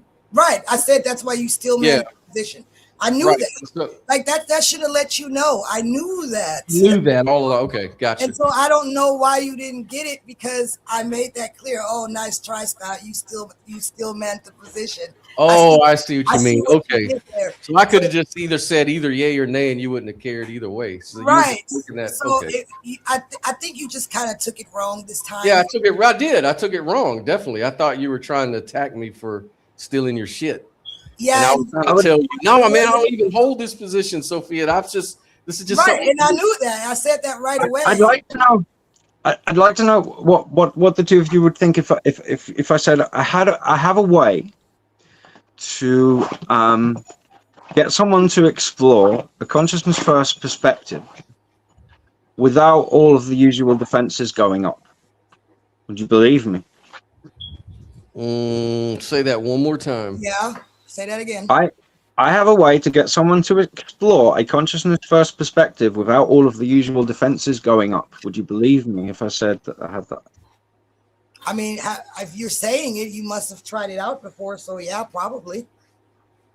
Okay, because the frustration that Scott was mentioning earlier with this materialist guy, and I was nodding along, thinking, "Yep, this is what happens. This is how all those usual defenses start going up, and how you get that problem of them trying to perceive the worldview through the lens of their own." There's a concept you've heard of, a Trojan horse, have you? They use it to call a type of virus, but it also originally comes from Greek mythology. A Trojan horse, you've heard of this? Yes. Trojan horse. So this idea here is the problem of evil as Trojan horse. Okay. So what you do is you use the problem of evil as the focus of the conversation. So that's already familiar territory for most people that are interested in this kind of stuff, to talk about the problem of evil. You focus then on how the problem of evil changes between a classical view of theism and a panentheistic mysticalist view of theism. Okay? And by doing that, in order to answer that question, in order to answer whether that or that changes, with no threat to what they believe, the person considering the question is necessarily trying out the view from the inside. It becomes an exercise. Mm-hmm. And they do it as exercise, which is a great way to initiate familiarity with the concept without the shields going up. Okay, so what you do is you discuss the problem of evil and how the problem of evil changes under one type of theism compared to another. Okay, and that's a very interesting conversation, actually, because the ethics of it start to change when it's no longer absentee caretakership that we're talking about in terms of the problem of evil, as it is under a separatist, dualistic, theistic view. It no longer is that, because if under panentheism there is only God, then who is doing the experiencing? Right? It's all of the suffering is God's suffering. So you're not talking about an absentee landlord anymore. You're not talking about the regular problem of evil, where why would a God allow this to happen? It's more about why would a God sacrifice their own feelings, their own experiences in this way? But why would they subject them? That would still make you a heretic, because you're suggesting that God isn't perfect, and that's. Hang on. No, of course I'm a heretic, Sophia. Of course. Right.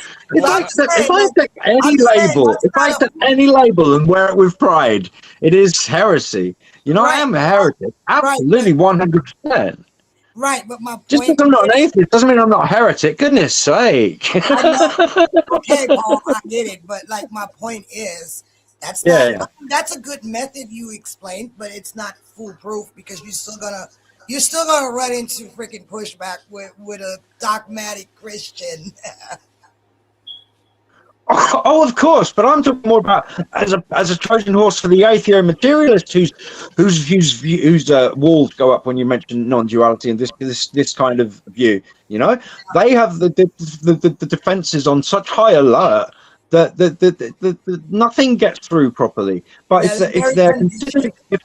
if they're literally considering the view as a hypothetical exercise, which is what is the case under examining how the problem of evil changes under panentheism as opposed to classical theism, right? Then they're literally trying it on from the inside with no threat to their own personal beliefs. Yeah.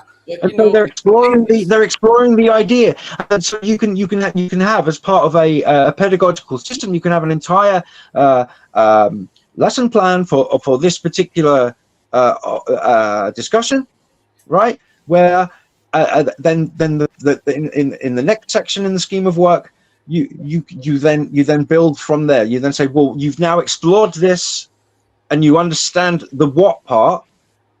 Now we can talk about why, because the physicalist is going to want to, if you're going to want him to accept the view, and you want to explore the view by means of accepting it, then he wants to know why, all right? And he may be confused on the what part, but this way they get to explore the what whilst no threat. There's no threat at all to what their belief system. And maybe even before you get to the why, you can then explain what physicalism does for people and what we should make sure to keep intact once physicalism, commitment to physicalism goes. Because, it's armor, it's restrictive armor, or it can be a prison even, but actually, or even a key. See, physicalism can be a key, but every key, what do I say, come with a free prison. You don't have to take the prison, you know. Sorry, I've wandered rather off the point. It's just as important. It's not something that I would ever deny, and that's why, in my model, I perfectly align myself with physicalism. But that's just not all that's to it, as far as I'm concerned, right? Because I still consider awareness, consciousness, and I honestly don't understand why physicalists are so rigid, because we always deal with things that are unseen or unknown. That it's like everybody does that. Everybody knows the feeling of having a gut feeling before something happens, right? Even a physicalist can say that, right? Like I don't know. I think there's some kind of mental blockage, and I think it's just conditioning. Maybe, I don't know. It's a conceptual limitation. There are very mundane examples in common language, like the word vibes. We mean something when we talk about vibes. Yeah. You know, you don't have to be an expert on frequency-based consciousness models to understand that there are vibes. Yes, I agree. I think I guess to us it's just logical, right? We just naturally see it that way, and that's why I have to tell myself, well, Sophia, not everybody has the same thought process. Not everybody has had the same experiences. So, I try to not take it personal. You know what I'm saying? Well, here's how they come at you. And I'll play the video where this is what I was responding to. Whenever it is that I say a lot of physicalists don't consider first-person experience as meaningful because it can't be observed third person. A lot of physicalists or people who lean physicalists will say, well, that's not true. That's a straw man. I've never heard any physicalist deny qualia or consciousness or having a phenomenological experience. No one denies that, Scott. Mere point pissed me off again. The hard problem is not merely a hard problem. Intuition, yes, it is. It remains a principled explanatory gap between physical descriptions and phenomenal experience. You don't have a clue what phenomenal experience is. You got to work on that part. You show me some phenomenal experience, and I'll tell you how it works physically. But you can't show it to me. He's not going to necessarily bring evidence to the debate, though, because that's not needed. So they want evidence. They want third person proof that there's a thing called experience. And once you show that, he'll gladly show you what that really means and how that really works. This is ignoring the fact that what first person experience is private and subjective. All experience is subjective. You know, and this is the hard problem. Earlier he said that there was no hard problem of consciousness. There's a hard problem of intuition. But that's what subjective experience is. It's the experience of what an intuition is like, or what an observation is like. It's what any sort of experience is like. But yeah, that's just an example where they deny experience. Like, you don't know, like he told me, he says, you don't know what a fucking experience is at all. You don't know what it is. If you can show me this experience you speak of, I'll just tell you what it is in physical terms. It's like you'll never show someone an experience because it's private. I don't know what you experience, and you'll never see what I experience. But that doesn't mean it's not real. Basically give you some physical process that creates an experience or whatever. He was just gonna like explain it all mechanically, I guess. Yeah, that's what he did on the video. Well, what happens is the brain, the back of the brain, the thalamus, sends signals to your neocortex, and that's all we're talking about. Yeah, and that's physicalism. But how does that explain qualia? Right. He says there is no qualia. Oh, okay. There is no. Well, at that point, I mean, we might as well just call it a day, because then you don't exist, I don't exist, nothing's real. Well, that's what he said, literally. One does not know. One doesn't know what it is like to reject qualia, and one wishes to know what it is like to reject qualia. I have never had that experience. I'd like to experience it. So anybody rejecting qualia, I'm wanting to know. I'm wanting to ask them, please, can you tell me what that is like? What is it like? Crazy. I understand the Indian accent better than the fucking British one. Oh, bro. You want to keep pineapple? That's funny as shit. I don't understand this. This is a popular thing that it said. No one can define qualia. That's a really popular phrase I always hear, but to me, all qualia means is quality of experience. There's the definition. I don't understand. What do you mean? Hey, maybe some people just don't have an inner experience, but they in psychology they call those type of people narcissists because they don't have an inner. My hand is raised. My hand is raised. May I attempt to define qualia? Felt life. Quality of experience. I don't qualia understand. Is felt life, isn't that? Is qualia a fact, or what? What are you saying? You're saying that I haven't defined it. It's just a fact. Yeah, I believe that qualia is a fact. So no, he's saying that you haven't defined it, and that's a fact. Oh, you can't use the same word to define it. I didn't use the same word. I said quality of experience is what qualia means. There's no idiosyncratic word use here. We're using it as in its standard philosophical definition. So you can always just go and look that up. Yeah, if you don't know the definition yourself. We may not have provided a definition here, but that doesn't mean we haven't investigated the definition, the accepted definition of it, and that we're not. People that deny qualia just don't want there to be a definition because it gives them. So, is your XC music guy? So, are you saying that there's no individual subjective experience of things? Looking at the definition, it says qualia. Not in my experience. There certainly isn't any experience of anything in my experience. I can tell you that for nothing. So hang on a you're minute. not having your Mr. XC, you're not having your own experience right now watching the show and interacting with us. Like is that not happening? Maybe he's zombie. Maybe he's zombie. We don't know. Maybe he philosophical zombie. Here's a definition. Qualia, singular is quail, is a philosophical term for for the subjective conscious aspects of our mental lives, often described as what it is like to experience. Yeah, that's probably a better way to put it without using quality. What it is like to experience. But you weren't wrong for using the word quality either. So let's not. Yeah. You know, he But, doesn't. you know, people get hung up on words, man. wrong. People have word phobia, you know. So the dictionary just proved him wrong. You can't use the word spiritual. That's nonsense.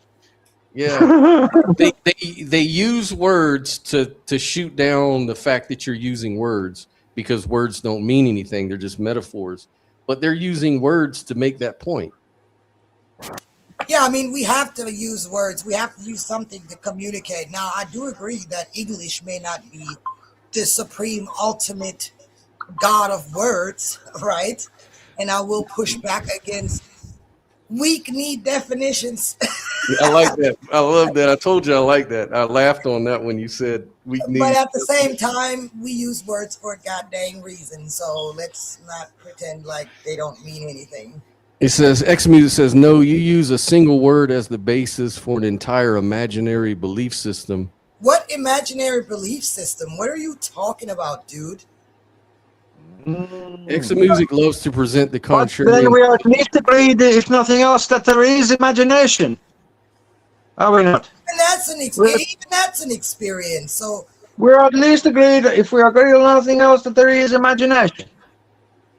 Tell them. That be our starting point, huh? As well as polyatheism. I like a bit of polyatheism, don't you? Everybody can be there, no? Everybody polyatheist. We all have at least a god that we don't believe in, like a square circle one or like emperor one or something, you know? Like we all may say, oh, I believe there is a sun in the sky. I believe there is a sun in the sky. Even, okay, it might not be in my sky if it's nighttime, but I believe that there is a sun. I do not necessarily believe that the sun is a god. Oh, you say universal consciousness is an imaginary concept. All concepts are imaginary. First of all, I want to say this. I think even a kid can understand this. Without consciousness, there would be no experience. If you weren't conscious, you wouldn't be able to say that shit that you just said. Right. End of story. So logically, just think about it logically. How could consciousness not be fundamental if we wouldn't even have an experience without it? Come on now. And if we're going to say, oh, well, everything else would still exist even without us experiencing it. Okay, but why the fuck does that matter then? We wouldn't be here to experience it. So who fucking cares? Yeah. Well, they'll say that, well, you're mixing up epistemology with ontology. They'll say that you know everything through consciousness, but that doesn't mean everything is consciousness. But it's still fundamental to our reality. Well, there is a dose to the point there, because they're talking about there is a bad way to make your way to idealism. And that's fair enough. There is a bad way to make your way to idealism. There is a lazy leap from the epistemic to the ontic. And we refer to that as naive idealism, and that's something to be guarded against. If you come across an idealism, if you come across an idealist and they're arguing idealism through this naive way, right? Then please correct them and please tell them that, you know, this is a bad way to argue for it. But a bad road to Rome isn't Rome, my friend. There are other ways, you know. And because we lay the first brick in the territory of epistemology and say, look, this is the first brick of this road, to say, just focus on the epistemic given, and to say, experience. Yeah, it's how you build. Nothing else is the beginning point of inquiry. Yeah, that's the beginning point. And that's how is that a straw man? Another thing. Here's another thing. Straw man, but you couldn't fucking question anything without it. Like I don't know. That shit just blows my mind. I don't know. All right, so he made an worse than a straw man. It's a preemptive straw man. It's a preemptive straw man. What it does is it argues against a case that they are anticipating you will make, and they are saying that you are going to make the case, and you then got to say no, I'm not doing that. I'm not doing that, and then clear up that part of the conversation. Go back to the part where you've initially had an agreement with somebody that just pure and simply that we can agree that some experience is happening. Oh no, sorry, I didn't mean you. I mean like the No, I'm universal talking about you. that crap he's saying now, man. He says, Oh, right, okay. Sophia said, not believing in universal consciousness is not believing in consciousness, not logical.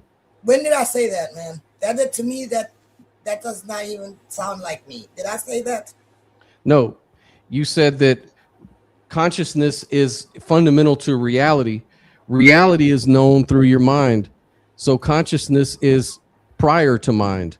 So that's how you're grounding reality into consciousness. Yeah, it's prior to any, I'm saying without it, you have no experience. You wouldn't be here to be able to investigate, ask questions, talk, none of that, right? So when you say universal consciousness, what I'm hearing is like a collective consciousness of all people. And that's not what I'm talking about. I don't know what is universal consciousness, because the universe is physical. And in my model, the universe doesn't exist until consciousness actualizes its own potential. So I'm not talking about universal consciousness. Okay. He said exactly what you said, quote unquote. If you don't believe in consciousness, play the video back. Okay, but now you're saying if you don't believe in consciousness. Earlier you just said that I said if you don't believe in universal consciousness. Universal consciousness and consciousness are two different things. I may have said the second one. I didn't say the first one though. And I just clarified the difference. Why can't this motherfucker just call in?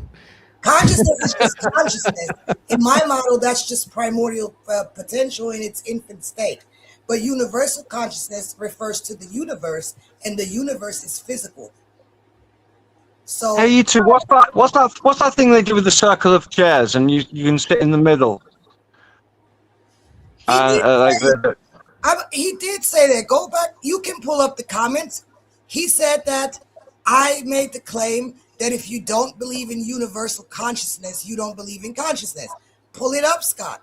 Now he's saying he didn't say that. See, I can't really. I remember it's called surrounded. I just remember what it's called. It's called surrounded. That's why, these texts back and forth, these texts are hard, man. You need to call in. A lot of people don't even remember what they said a second after they said it, which lets me know your level of awareness, honestly. All right, so now Skyworks comes up with something pretty good. It says, present the case for universal consciousness, what properties it has, and how it is distributed throughout the universe. Well, there's an assumption of dualism in there. Yeah. I have a very quick way to present the case that I can try. What do you think? Yeah, Give it a go. Please go. I'm gonna get some coffee. So y'all go at it. I'll be back in just a second. I will start here and say, if there's a thought, there's a mind. Okay, and there is a thought that is a question. Is there an I called me? There is that thought. Okay, the thought, is there an I called me, happens. And so an inquiry can happen to investigate this question, which means there is a thought of this question. And if it turns out that we go through the question, is there an I called me, and there is no I called me to find, then the mind within which the thought, is there an I called me, cannot be my mind, because we have not found an I called me. So there is no my, there is no mine. If the search to answer that question comes up with the answer there is no, then my mind is insensible. And so we have established that there is a mind because there is a thought, and we have pursued this thought, and we may find, I'm not going to prejudice this at the moment to say that we do not find an I called me, and I'm not going to appeal to authority and say, well, Hume, Dennett, the Buddha, so this is not a maverick idea to suggest that the answer may be no. I wouldn't be the first person to find that there's a hole in the bottom of the me, like in the song, but if you replace C with me, there is a hole in the bottom of the me, and also there is a hole in the bottom of the me if I am just a body anyway, so there is that as well. It is the asterisk, Anyway, I've wandered off topic, and so enough about me. What do you think about me? I'm just trying to see, what did he ask? how is universal consciousness distributed? Is that what he asked? Look, if there is a mind and there is not a personal mind because there is not a person to have a personal mind, then what is left than a universal mind? Right? This is the quickest way to make the argument, no? If there is a mind to have a thought, is there an I called me? And the answer to is there, and if the answer to is there an I called me is no, then I cannot call the mind that has this thought my mind, because my mind is an insensible concept, because there is no I called me to claim this is their mind. So if the personal mind is a construct, a dissociation of a larger mind, then to call that larger mind a universal mind is not woo-woo. It is what we find when we find that there is a thought, and unless we think of this thought as homeless, the thought as a mind, and within that mind, the question arises, is there an I called me? And many wise folk say no. I'm not saying that the answer is definitely no. I think the answer is no, that there is no I called me. I think I is imaginary both in engineering and empty concepts. I prefer the pronoun. Would that be? I prefer the pronoun. I'm sorry. I prefer the pronoun one.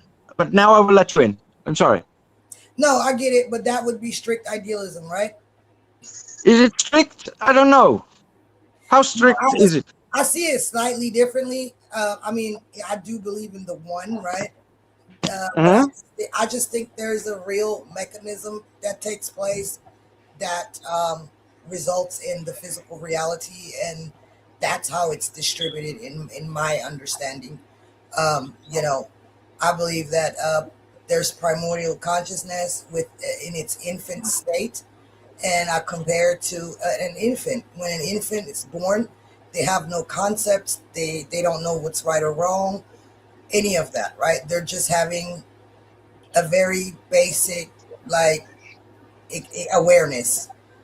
But in my model, primordial consciousness has intrinsic abilities to act upon itself, to change its own state. And, you know, one of those states is a actual literal physical state. And think of it as a strainer, with the strainer just being part of consciousness, and then pouring water in the strainer, and you get separate streams of the same stream, right? So in a way, we're saying the same thing, but the only part where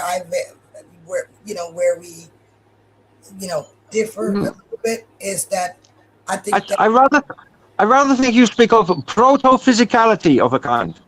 That in consciousness there is already proto-physicality, and that this proto-physicality, similar to an opposite to panpsychism, if you will. The panpsychism have that the physical have proto-consciousness, but you look at the other direction and you say that no, there is proto-physicality in consciousness. Right. That's basically all I'm saying. It's like it's sentient already, right? But it's just at a very primordial infant, in a very primordial instant state, but it remains constant, right, throughout all things. So without it, nothing exists. So I would say whether or not I am eliminative of the physical depends on the level of analysis I am working from. You know, if we're talking on a colloquial level, I think that I am a physical man in a physical place who physically need to go to the physical shop to get some physical milk for my physical coffee. All right, I'm not thinking in any other terms than this, and I'm using like a naive realism in my day-to-day from time to time, and I'm sort of wearing this hat, or these glasses, right? It is a lens. I am not always thinking in terms of that I'm the oneness doing this, you know. But perhaps I am on the journey to integrate more and think more in oneness terms. But I have no problem with a colloquial or linguistic materialism, and also materialism as model, materialism as model for science. There's no problem with me for modeling, you know. But In fact, I love. but at the end of the day, Paul, does it really matter? You know, regardless of what physicality actually really is, the point is, we can't experience it without awareness, right? So at the end of the day, it still always goes back to consciousness. That's just kind of how I look at it. Materialism is the idea that's similar to I can explain this movie screen by looking further into the movie. If I just search deep enough into the movie, I can explain the screen. The screen is explained from within the movie. That's absurd. But then you have to actually believe that it's just a screen, right? Hey, show me this producer of which you speak on the movie. Show me them. If a tree has its roots in the ground, right, and it grows branches and leaves and everything like that, are the leaves and the branches a screen, or are they actual extensions of the tree? You see, that's how I look at it. Yep. Like a natural unfolding, kind of, right? Not I mean, the way I get to idealism or universal mind or consciousness or however you want to put it, you know, number one, experience is epistemically primary. So everything we know, science, matter, brains, physics, logic, all those things are known from your experience. I think that's pretty uncontroversial. Right. Second step in that is the physical world is inferred from your experience. So objects, atoms, brains, all those things, again, they are theoretical constructions built from patterns within experience, like measurements. Number three, third step would be, therefore, experience is the most certain ontological starting point. I mean, since experience is what is directly known, while matter is known indirectly through experience, it is methodologically reasonable to start with experience and consciousness as fundamental, rather than, you know, posit a hidden non-experiential substrate. I mean, and then so the fourth step would say that idealism proposes that ontology. No, I agree with everything you said, but unfortunately, I find it often in idealism, when it's just all reduced to mind, that's when I have an issue with it. And I get it. I'm really addressing Music's question. Okay. How do you get to I agree with all of that. You know, yeah. Because you would say kind of the same thing, maybe a little different wording. But all I'm saying is that, you know, if we can call it mind, but let's just keep in mind that it has the capability of physicality, or we wouldn't be experiencing physicality. Okay, here's another problem. Real good. I'm glad he brought this up. He directs this at me. Are physicists, I didn't say physicists, I said physicalists. There's a difference. But anyways, are physicists at Caltech or MIT materialists? For the most part, not one of them assumes we can explain everything. Well, they can't prove everything. And so a real scientist worth their salt is not going to let their religious beliefs in the lab. Right. That religious belief of materialism is not going to creep into their research. Right. Right. Just like an idealist wouldn't let their beliefs of idealism creep into the lab, because that's not what science addresses. It doesn't do metaphysics. It's doing science, not metaphysics, bro. You've got it all upside down. So you're confusing physicists with physicalists. Yeah. I don't have a problem with the physical world. I accept the physical world. I have a problem with physicalism. I think we all do. We all accept that. Every last one of us. Every one of us. I think the only one who said it's just a dream and it's not real was and you're calling me a heretic. Hey, you call me a heretic. How can you have a problem with physicalism? Oh, this is a modern heresy. But what really is physicalism? It's materialism. It's the belief that consciousness is emergent from the brain, right? Am I saying that right? physicalism is to materialism Right. as esotericism is to exoteric religion in the eyes of certain atheists who say that esotericism is modern retreat from science, right? Right. It's the way to say you turning into started saying it. They said you started saying it was literal, and then science said you were wrong, so you retreated to metaphor.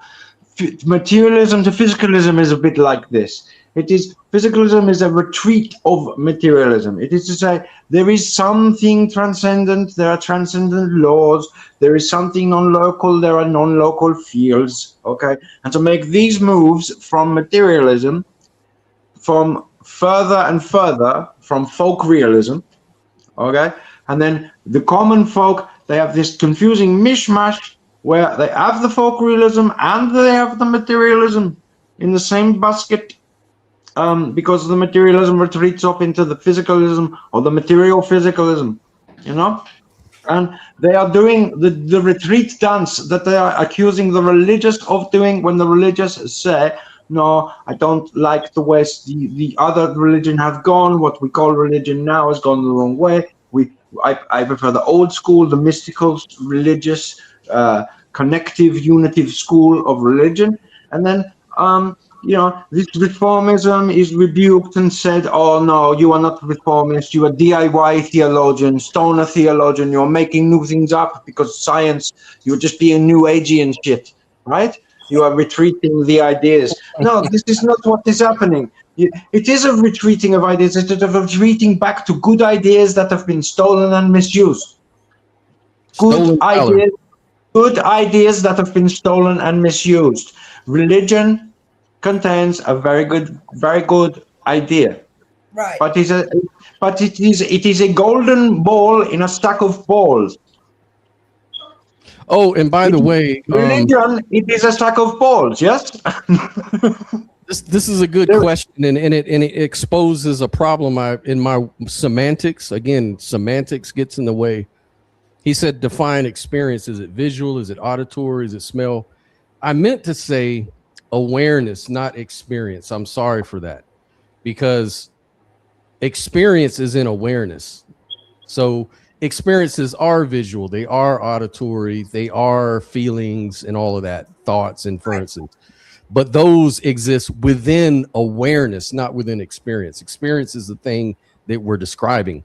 So let me not confuse the map for the territory. I'm saying not experience. Experience isn't what's fundamental. I'm sorry. It's awareness. The awareness you probably just genuinely misspoke. It fucking happens.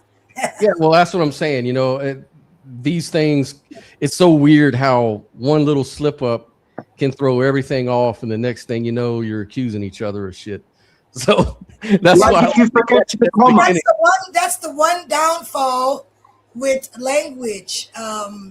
You know, there's so much shit you can do with language. Yeah, you can just throw everything off, and I think that's why I think the whole mysticism thing, right, to get back to the actual topic, yeah it comes in handy. And then, like I said, it's a two-edged sword, because it can be very you know, it's a heavy burden to carry, but at the same time, it can cut right through the bullshit. You don't really need all the words necessarily, and it just puts you in this type of experience, like in this more direct experience of actual, like, the underlying things, right, that we're not so aware of consciously. And it helps you avoid all of that stuff. Like, in a way, it is kind of like a superpower, you know what I mean? Even though it's not a superpower, it's like maybe a super nervous system on acid or something. But, but you know what I'm saying? Like, yeah, it can be confusing. All these, like, especially the English language, man. You can literally use English and manipulate any fucking thing. And I learned that when I was studying for law. I mean, you basically, the way that you win a case is you find loopholes in statutes, and all you're doing is playing with language all fucking day. Right. Well, you know, I used to have a problem with the prefix pre in English. like Yeah. preheated oven, pre-board the plane. I used to always wonder, what does it mean to fucking pre-board the plane? Get on before you get on? What the fuck are you talking about? Like, there's only 2 states an oven could be on, heated and unheated. What the fuck is Right. this? Like, what the fuck? Or pre-recording. Like, this show was pre-recorded. Like, no shit, Sherlock. That's kind of how it works. It doesn't make sense to start recording after the shit, motherfucker. Like, did somebody actually needed that defined? Like, it's like, Yeah, like this shit. This is the shit I'm saying. Are we creating clarity or are we creating confusion? Too Or much. are motherfuckers so confused they need all that extra clarity? Like, what is it? Which one is it? Especially when you start talking about mysticism and religion and God and theism and all these kind of topics we talk about. I mean, it gets really hard to, it's like it's like you're entering into a bird's nest and you're trying to like weed through it and organize everything in this place. And this is where this is. That's where this is. It's like, so fucking complicated. It's like, it's irritating. It's almost like, and even when you're doing it, you're trying to be helpful. But as you're doing it, people start accusing you. People start saying, oh, now you're just playing semantics. Like, no, I'm trying to fucking tell you what I really mean. But that happens all the time. And I get accused of that shit so much. It's like, almost every time I say anything. Well, that's you can't say anything. Well, that's just semantic. Okay, well, if that's the case, the whole goddamn language is semantic. We might just throw the whole shit out. So let's just all be telepathic and fucking mediums, goddammit. It's much easier. Let's just all become oracles. Man, I'm kind of glad that we can't do that. Like, I couldn't imagine people knowing what the fuck I'm thinking. I'd probably get fired from jobs and get bounced out. That's why a lot of people don't like me, because unfortunately, you know, I call it my little X-ray vision. It's not that I can necessarily read someone's thoughts. I would never make that claim. But because of the way that I somatically experience things, and even the way that I recognize micro expressions and things like that, it makes people feel uncomfortable. They feel like I'm staring straight through their soul, and I don't even mean to. And so, oh man, it makes me. Have you ever looked into mentalism? I've heard about it, but I don't think I really looked into it though. No. That's some pretty wild shit right there. Basically what they do is they'll predict what you're going to write down on a piece of paper. Like they'll write something down and then they'll say, pick a number between 1 and 100. And then you'll say what it is. You'll write it on your paper and show them. And then you'll turn around and show the paper and it's like the exact number that you wrote down. You know, that reminds me of something. There's this place called Pipstrill in Germany. It's like a amusement park. Mm-hmm. And there was a mime that greets you when you come in there in the entrance, right? And the mime doesn't know you, right? They don't know who you are, and they guess your name. Now, I have a very unique name, especially in Germany, right? Not the average person. My first name is Chantel, and the Germans pronounce it in a French, Chantal. And so it's a very unique name in Germany. And that freaking mime, you know, asks you when you come in, what's the first letter of your name? And then when you give him the first letter, that freaking mime tells you your actual name. And this was when I was a kid. And I was just like, what? How did it do that? And I wonder, was it just a guess? Like, what would you say how they did that? Is that mentalism? Yeah. So they use little cues. They have little tricks to and they understand like what generally most people are going to do or how they're going to react to those cues. So they can predict what you're going to say or write or whatever. But how do you guess somebody's name accurately? Man, I watched the whole thing not long ago on that, and they were predicting people's names. they were predicting songs, like names of songs that they were thinking about. And it was just weird. I'm like, how do they do that? But they went through it a little bit. The guy didn't give away all his secrets, but he basically said, no, it's not ESP. It's not psychic. There's a real way to do it. Like, and I do it. And he gave examples, but he didn't want to give away all his secrets for the real fancy stuff. Well, it's got to have something to do with probabilities, some kind of mathematical process, I would say, even when it came to the guessing of my name. Because, I mean, let's face it, the reality is there probably aren't a whole lot of names in German that begin with C. Mm-hmm. And then maybe he just kind of happened to make the best guess and it landed. Yeah. Or maybe he interviewed everyone before they came in and got names and got your name and got everybody. Oh, no, it doesn't work like that. Like, no. You come in, you pay for your ticket, and you just walk through, you know, so there's no way that he could have done that. Yeah, it's some weird stuff. And it also, the other thing that's kind of used to be considered spooky, it's no longer anymore, but the whole hypnotism thing. And I used to never believe that shit, but I moved to Vegas a few years ago, and I lived in Vegas for like 8 months. And I used to always go on the weekend. I'd go to those shows, like they'd have shows on 5th Street. And one of the shows that used to always come on, they'd have these hypnotists, and they'd get all these people from the crowd to, and I used to always think, oh, they're just playing along with it. And so I knew I wasn't involved in it, and I knew I didn't really believe in any of that shit. So I raised my hand and I said, yeah, I want to participate. You won't fool me.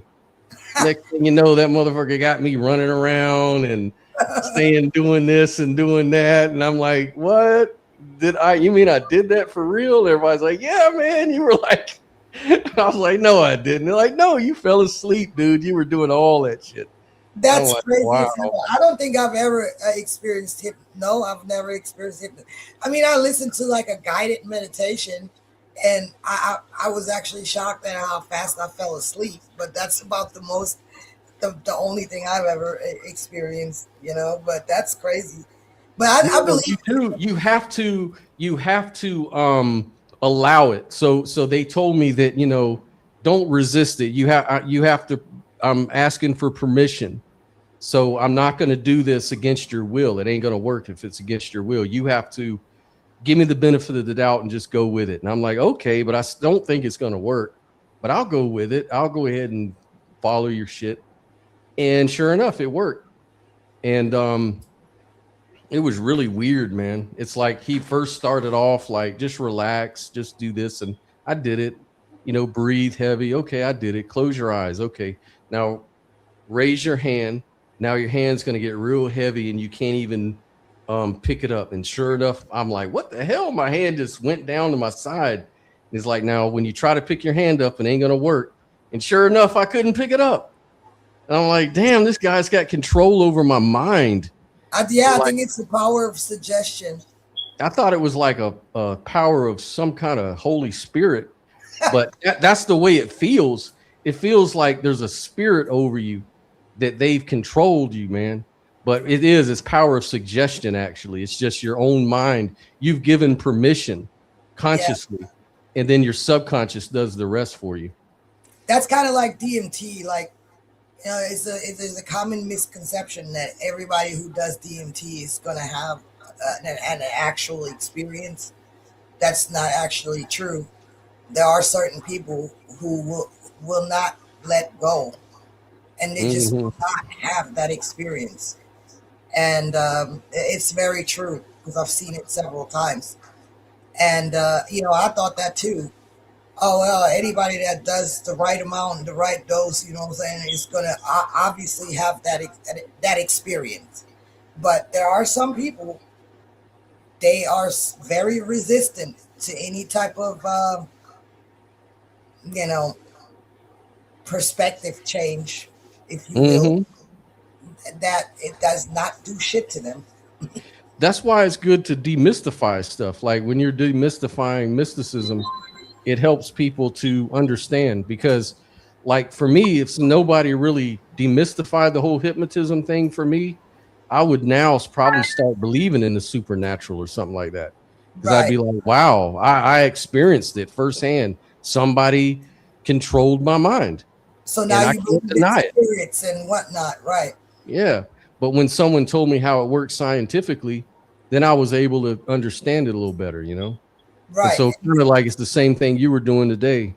You were trying to show how it works, you know, mechanistically. Right. And that's why the mechanism thing is so important to me when it comes to consciousness as well. Because I know people need that. They need that bridge, you know what I mean? And some people will just blindly believe it, but I don't want to encourage that either. Because like you said, before you knew the actual, you know, biology behind that or mechanism, you would have just believed it was spirits or gods, right? And once you learned the exact mechanism, you were like, oh, okay, that's why that happened. And so that's kind of why I use the approach that I do, you know? Yeah, yeah. And to me, and now a lot of people will say, well, isn't that kind of taking the fun out of life, or taking the mystery out of life, or aren't you just trying to quantify everything into a nice, neat little box you can explain to make sense to you? But to me, no. To me, it's just as fascinating. Like, there's no difference to me. Like, none of this shit, like, if it turns out, like, I don't know. I don't think, no, this was a while back. But, like, I was on this show with these Christian idealists. And they were saying that, no, the supernatural is real because we have proof and evidence of things like that in history. Like, for example, Jesus was raised from the dead. We know that's a historical fact. Okay. And then we have, even today, we have examples of people who were healed, and you can see that. And so I was like, yeah, but that doesn't prove your God. And he goes, yeah, but the one thing it does, it proves the supernatural. And I'm like, actually, no, it doesn't. It just shows you that there's some things that we don't understand. Even if we found out that was real, it would just show that there's things we don't understand. But even if it turned out we don't understand it, and it was the supernatural or whatever you want to say, that shit wouldn't really impress me. No. As an idealist, I'm not really impressed by none of that. If you showed me, let's say Jesus was resurrected physically from the dead or whatever, yeah, it's kind of odd. It doesn't meet the pattern. It wouldn't really surprise me. I mean, you've got Hindus that say the same thing. You've got all kinds of different pagan prophets and people like that, like, you know, gurus that supposedly. A lot of people say fantastical shit. Yeah, like none of that really fucking impresses me. Like, even if it's true. I think that we all sort of build our worldviews, you know, based on our own experience. That's the whole part about subjective experience, right? I mean, we're all going to have slightly different experiences. Like I pointed out about the baseball team. Yes, we're always interacting with probabilities. And even though we're all essentially having a similar experience, that doesn't mean we all have slightly different experiences. And just like if you take 5 different baseball teams, they're all going to play by the baseball rules, but nothing's going to be identical, right, between those 5 teams. There are going to be slight variations here and there because each person interacts with the probability field based on their level of consciousness, based on their level of whatever state of their nervous system, based on all these different factors, and none of them are identical, right? Mm-hmm. What's this guy saying now? Firework says, I guess Sophia did a lot of reading and viewing of different subjects related to consciousness in mysticism after her prime experience and structured her position around some of these experiences. Well, I mean, sort of, but I mean, I didn't start studying this kind of stuff. I mean, I won't even say that because one of the first books I wrote was Sophie's World, and that's straight up a philosophy book, right? Mm-hmm. So I've always kind of explored topics at the same time. I didn't have any idea what was going on with me at all for the longest time, you know, and I didn't really get real learned about it until I was in my early 40s, and I'm now 46. So it took me like at least half of my lifetime to come to some of the realizations and conclusions that I came to, like we all do. And I'm not passing anything off as a fact. I'm saying that's what I'm leaning towards. You know what I mean? Mm-hmm. And we all do. We all have biases. We all lean towards one thing or another. What I'm trying to do, though, is I'm trying to build a bridge because I have a right to exist.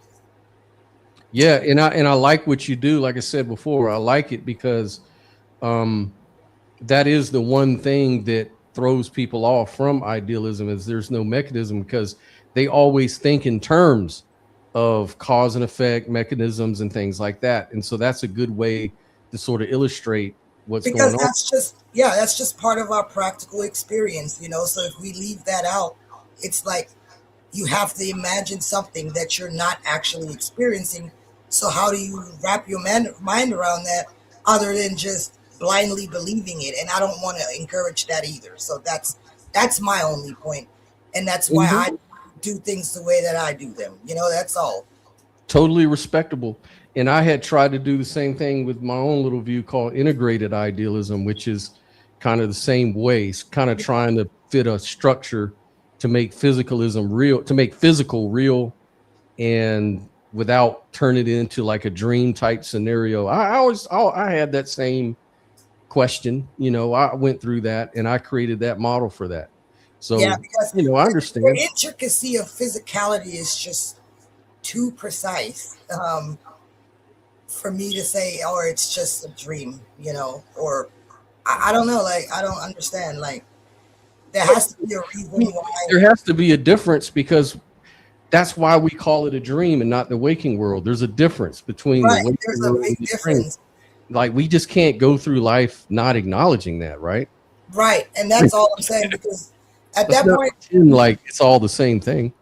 Right, because at that point, you just kind of sound like a quack, you know. Right. I get it, you know. And that's all. Like that's all. Like I'm not saying idealists aren't onto anything, because honestly, idealism is what initially gave me the language and the education that I needed to even be able to design this mechanism. You know what I mean?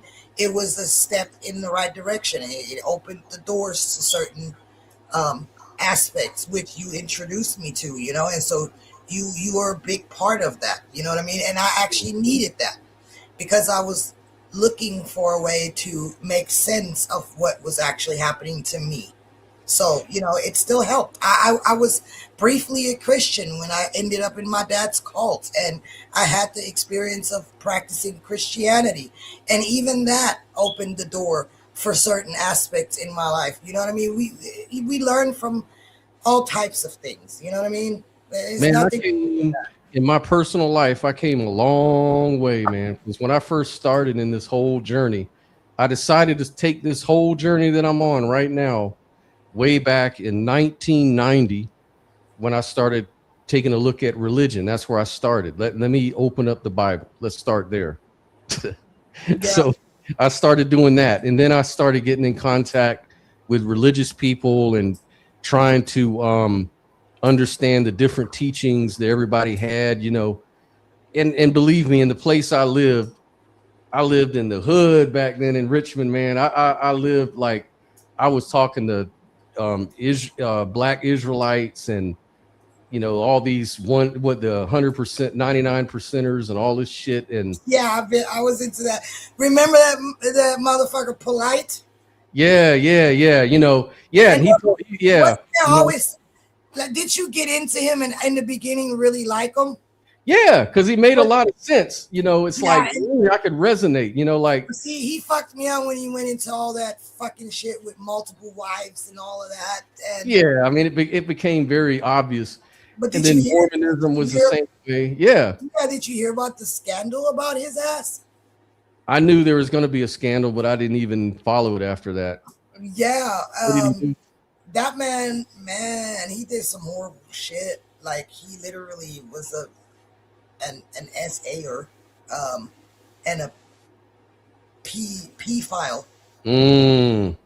And I was like, why am I not fucking surprised? You know, and I almost felt guilty though, because I used to really buy into some of his shit when he first started off, and how he corrected those Hebrew Israelite dudes and the Hoteps and all those. I remember that. Mm-hmm. Oh yeah. Scott, you still with us? Yeah. Can you hear me okay? Yeah. Okay. Yeah, man. They always, it's so ironic how they all turn out to be, you know, peas and faces. Yeah, fuck face and all kinds of screwy shit. So then I started looking at these local Christian people and people who claim to be prophets and of the church and all of that. And then Joe, you know, and of course Jehovah's Witnesses were always at the door. Finally, that's the type of shit that gives a bad rep to all these terminologies, right? That we use in spiritual communities and stuff, right? And so I get where Paul's coming from. That's not what those words really mean, but unfortunately, there's so much bullshit attached to it. It's better you don't even use them anymore. For real, yeah. Because you try to resurrect terms, like, you know, I did that whole reaction, but I'm not sure how you feel about spiritual. Me and Nell been talking about that quite a bit, and she is more leaning towards maybe spirituality in an atheistic sort of way or whatever. Spirituality to me, it just mostly, I would say, deals with deep psychological concepts. You know, it has more to do with the psyche to me. Integrate psyche, I would say. Yes, yes, a lot to do with the psychology. That's why I always say, if we just want to not use spiritual, and let's just talk about psychology, I'm fine with that. If you want to use spiritual language, we can do that too. I know what we're talking about. Right, but at the end of the day, but if you use it though to mean like angels and demons and, you know, evil powers and dualistic type of shit, then that's when I'm going to say it's no longer psychology. It's you're now just making claims about magic shit.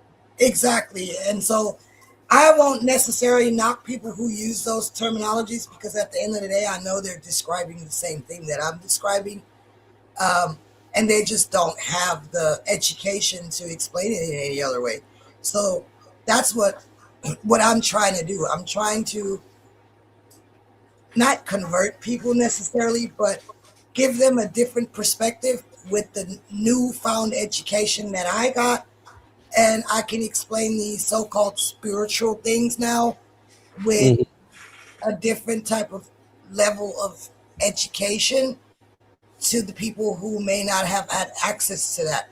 But they still have to navigate life, right? They still have to use whatever the hell concepts, however they got to do it to navigate their own life. So I wouldn't necessarily be judgmental either and act like I said, the English language is the end all be all for every concept there is, right? Are you familiar with Britt Haley? Britt Haley, probably not. No. Okay. So Britt Haley used to be a hardcore Mormon, and then she went into I guess theological seminary and tried to really dive deep into it. She was all excited about theism and God and Christianity, and she was a dedicated Mormon. Well, she went into the seminary and got disillusioned from religion because she realized all that shit was bullshit. When she learned the real stories behind what really happened, then she sort of got out of it. But then she was sort of like had to deal with her deconstruction because it was so heavy in her life that she went into like nihilism and suicidal sort of thinking. And anyway, she found spirituality as a way to deal with it and cope.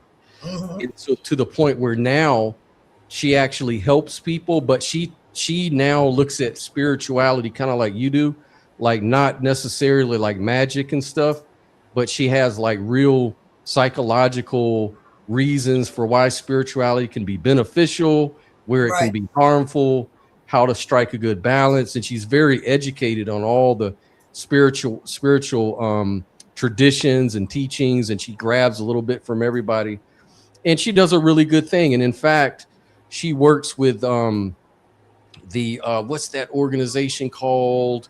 It's called I think it's called deconstructing from religion or something like that. Some reforming from something.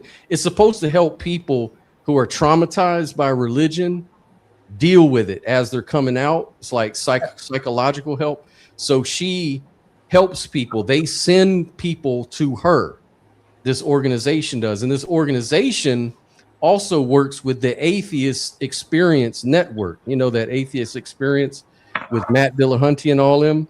Yeah, and that what people got to understand is that's kind of a natural progression, because what you described about that lady is very similar to how it happened to me, except I was born into a world that was very atheist, so I wasn't raised with religion. But then I was thrown into this religious cult where it was basically beat into my brain, right? But then after that, after all that religious trauma, you know, same thing happened to me. I started going towards spirituality. Now, the reason why this is a natural process oftentimes is because a lot of us didn't have access to psychiatrists. A lot of us didn't have insurance. You know, we were poor, in poverty, and things like that. So, like I was saying earlier, I'm a mystic in the street. On screen, I'm a potentialist, consciousness, whatever, right? Non-physicalist. Yeah. Yeah, because spirituality is actually just deeply psychological, like we just said. It deals with your psyche. It's just expressed in a different way from mainstream psychology. And so why people get drawn into that after extensive any kind of trauma is because they need psychological help. Right. And that's what she's there for. So check out what happened. So she set up her business where she helps people who are coming out of religion to deal with it. And her way of helping is to use spirituality kind of like a bridge, kind of like a safe place for them to go and still maintain without becoming unhealthy, you know. Because that's her whole thing. You gotta understand, a person that grew up in poverty with no education, no good medical system, you think they're gonna understand when a fucking psychiatrist starts talking to you about I don't know, physicalism? There's so much jargon that just flies right over your head, and you're just going to be prescribed a little. Or they can't afford it either, anyways. And like her, a lot of people with mental illness that get treated in these by these psychiatrists, they really don't understand their own psyche and what's going on with them. They believe whatever the psychiatrist says. They prescribe you some pills, some lithium, whatever, and you just know you're bipolar. But do you actually understand what's happening in your psyche? And that's where spirituality kind of comes in at, without the mainstream education that a lot of people don't have. Right. So the way this story went, which is really unfortunate. So this organization, it's to help people with that, and they send her to Brit. Okay, fine.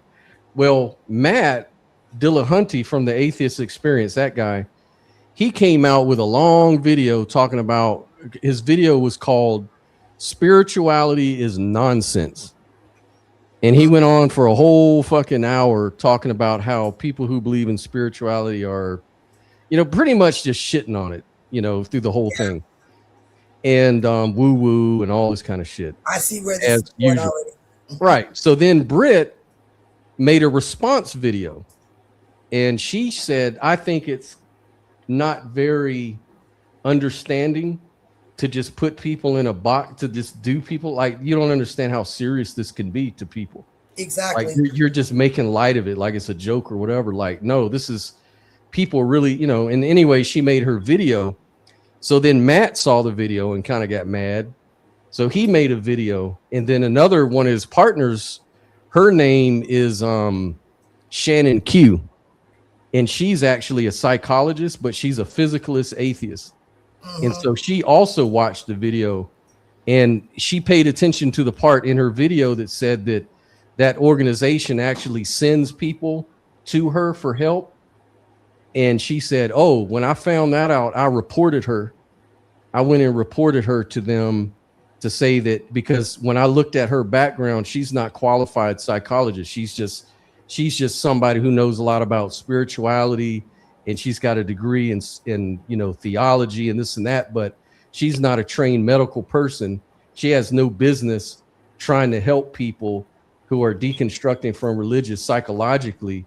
That I reported her. And so they were all on the video talking about that. And so I was just thinking, how fucked up is that, man? This lady is just trying to help people, man. And probably has helped a lot of people, and it's fucking fucked up because these gatekeepers really think that their version of reality is the only version, and it has to be. It's a superiority complex. It's all it is, and it's fucked up. Yep. It's fucked up because you don't understand what the common people do to help themselves, right? It's like you're gatekeeping that world just for your fucking self, the people with money and shit, making sure that you motherfuckers, all the money, yeah, you motherfuckers stay sane in this fucked up ass world, and the rest of us have nowhere to turn to, and then you take that away from us too, and that's just okay, and that is very unfortunate to be that way. Yeah. And it's it's things like that, like spirituality is a crutch some people need to counter the fears they have about the naturalist world. Some people that can be a part of it, but I mean, it doesn't matter. It doesn't necessarily mean that spirituality is wrong either. Right. Yeah, man, it was just kind of weird, and I even did a video on it too, reacting to Matt before she did hers. And it's just it lets you know they're gatekeepers. They're not interested in helping people. It sounds like they're more interested in promoting their beliefs in the world. It's superiority is what it is. It's a mind control. Yeah, it's a superiority complex. It's directly tied to imperialism. Yep. Even Alex K. I don't know if you saw Alex K, but he came on my show and he was saying that actually it's almost, you could say, a form of racism, because if you think about it, he said, if you think about it, a lot of this stuff, especially like idealistic sort of traditions, those are really rooted from brown and black people. And so white people come along and shit on it to say it's all dumb and stupid. It's almost like the reason they're doing that is because they don't trust brown and black people. So he was saying that it's just another form of bigotry if you really break it down. They just don't understand the ancient concepts, and because they don't understand it, they still take from those concepts and create their own versions of it, and then claim that their version is superior. And that's all. It's imperialism. It's a narcissistic ass mind frame. And I tell you right now, I'm here to change the game. I'm not playing it. Yeah, man. It's sad. Now, Mr. Biscuit disagreed with that. Mr. Biscuit said it's not racism. It's just people don't understand. It's more of a cultural thing. It's more like than racism. I mean, it can definitely play out like racism, but what I call it is imperialism. Yeah, imperialism. Yeah, it's the same old. The pagans have always been hunted, because if you break down the word pagan, it actually means being against the establishment, right? And so it's imperialism. It always has been. It's just a shame. Like Britt Haley, she's a really nice lady, man. Like if you watch her content, she's very caring, you know. I'll definitely check her out. How's she doing now? Huh? How's she doing now? I don't know. I haven't seen a video from her lately. I think they probably hurt her business or something, man. Platformed her or something. Yeah, they probably reported her and then they told her she can't do it no more or something. I don't know. Who knows? Well, I'll be looking into that. I don't know, because that sounds really unfair. But however, I do gotta get off here because my laptop is going to die on me. Yep, I'm gonna get off here too, man. It's been a good session. Very good show. Enjoyed myself. Thanks for having me. Yeah. We'll do it again. All right. Yeah, just and by the way, you can come in anytime. Like, you know, I've got the links, and if we're ever doing something, just pop on, man. Ain't no big deal. Yeah. Will do. Yep. All Anyways, right, guys, we're gonna be out. We'll talk to you later.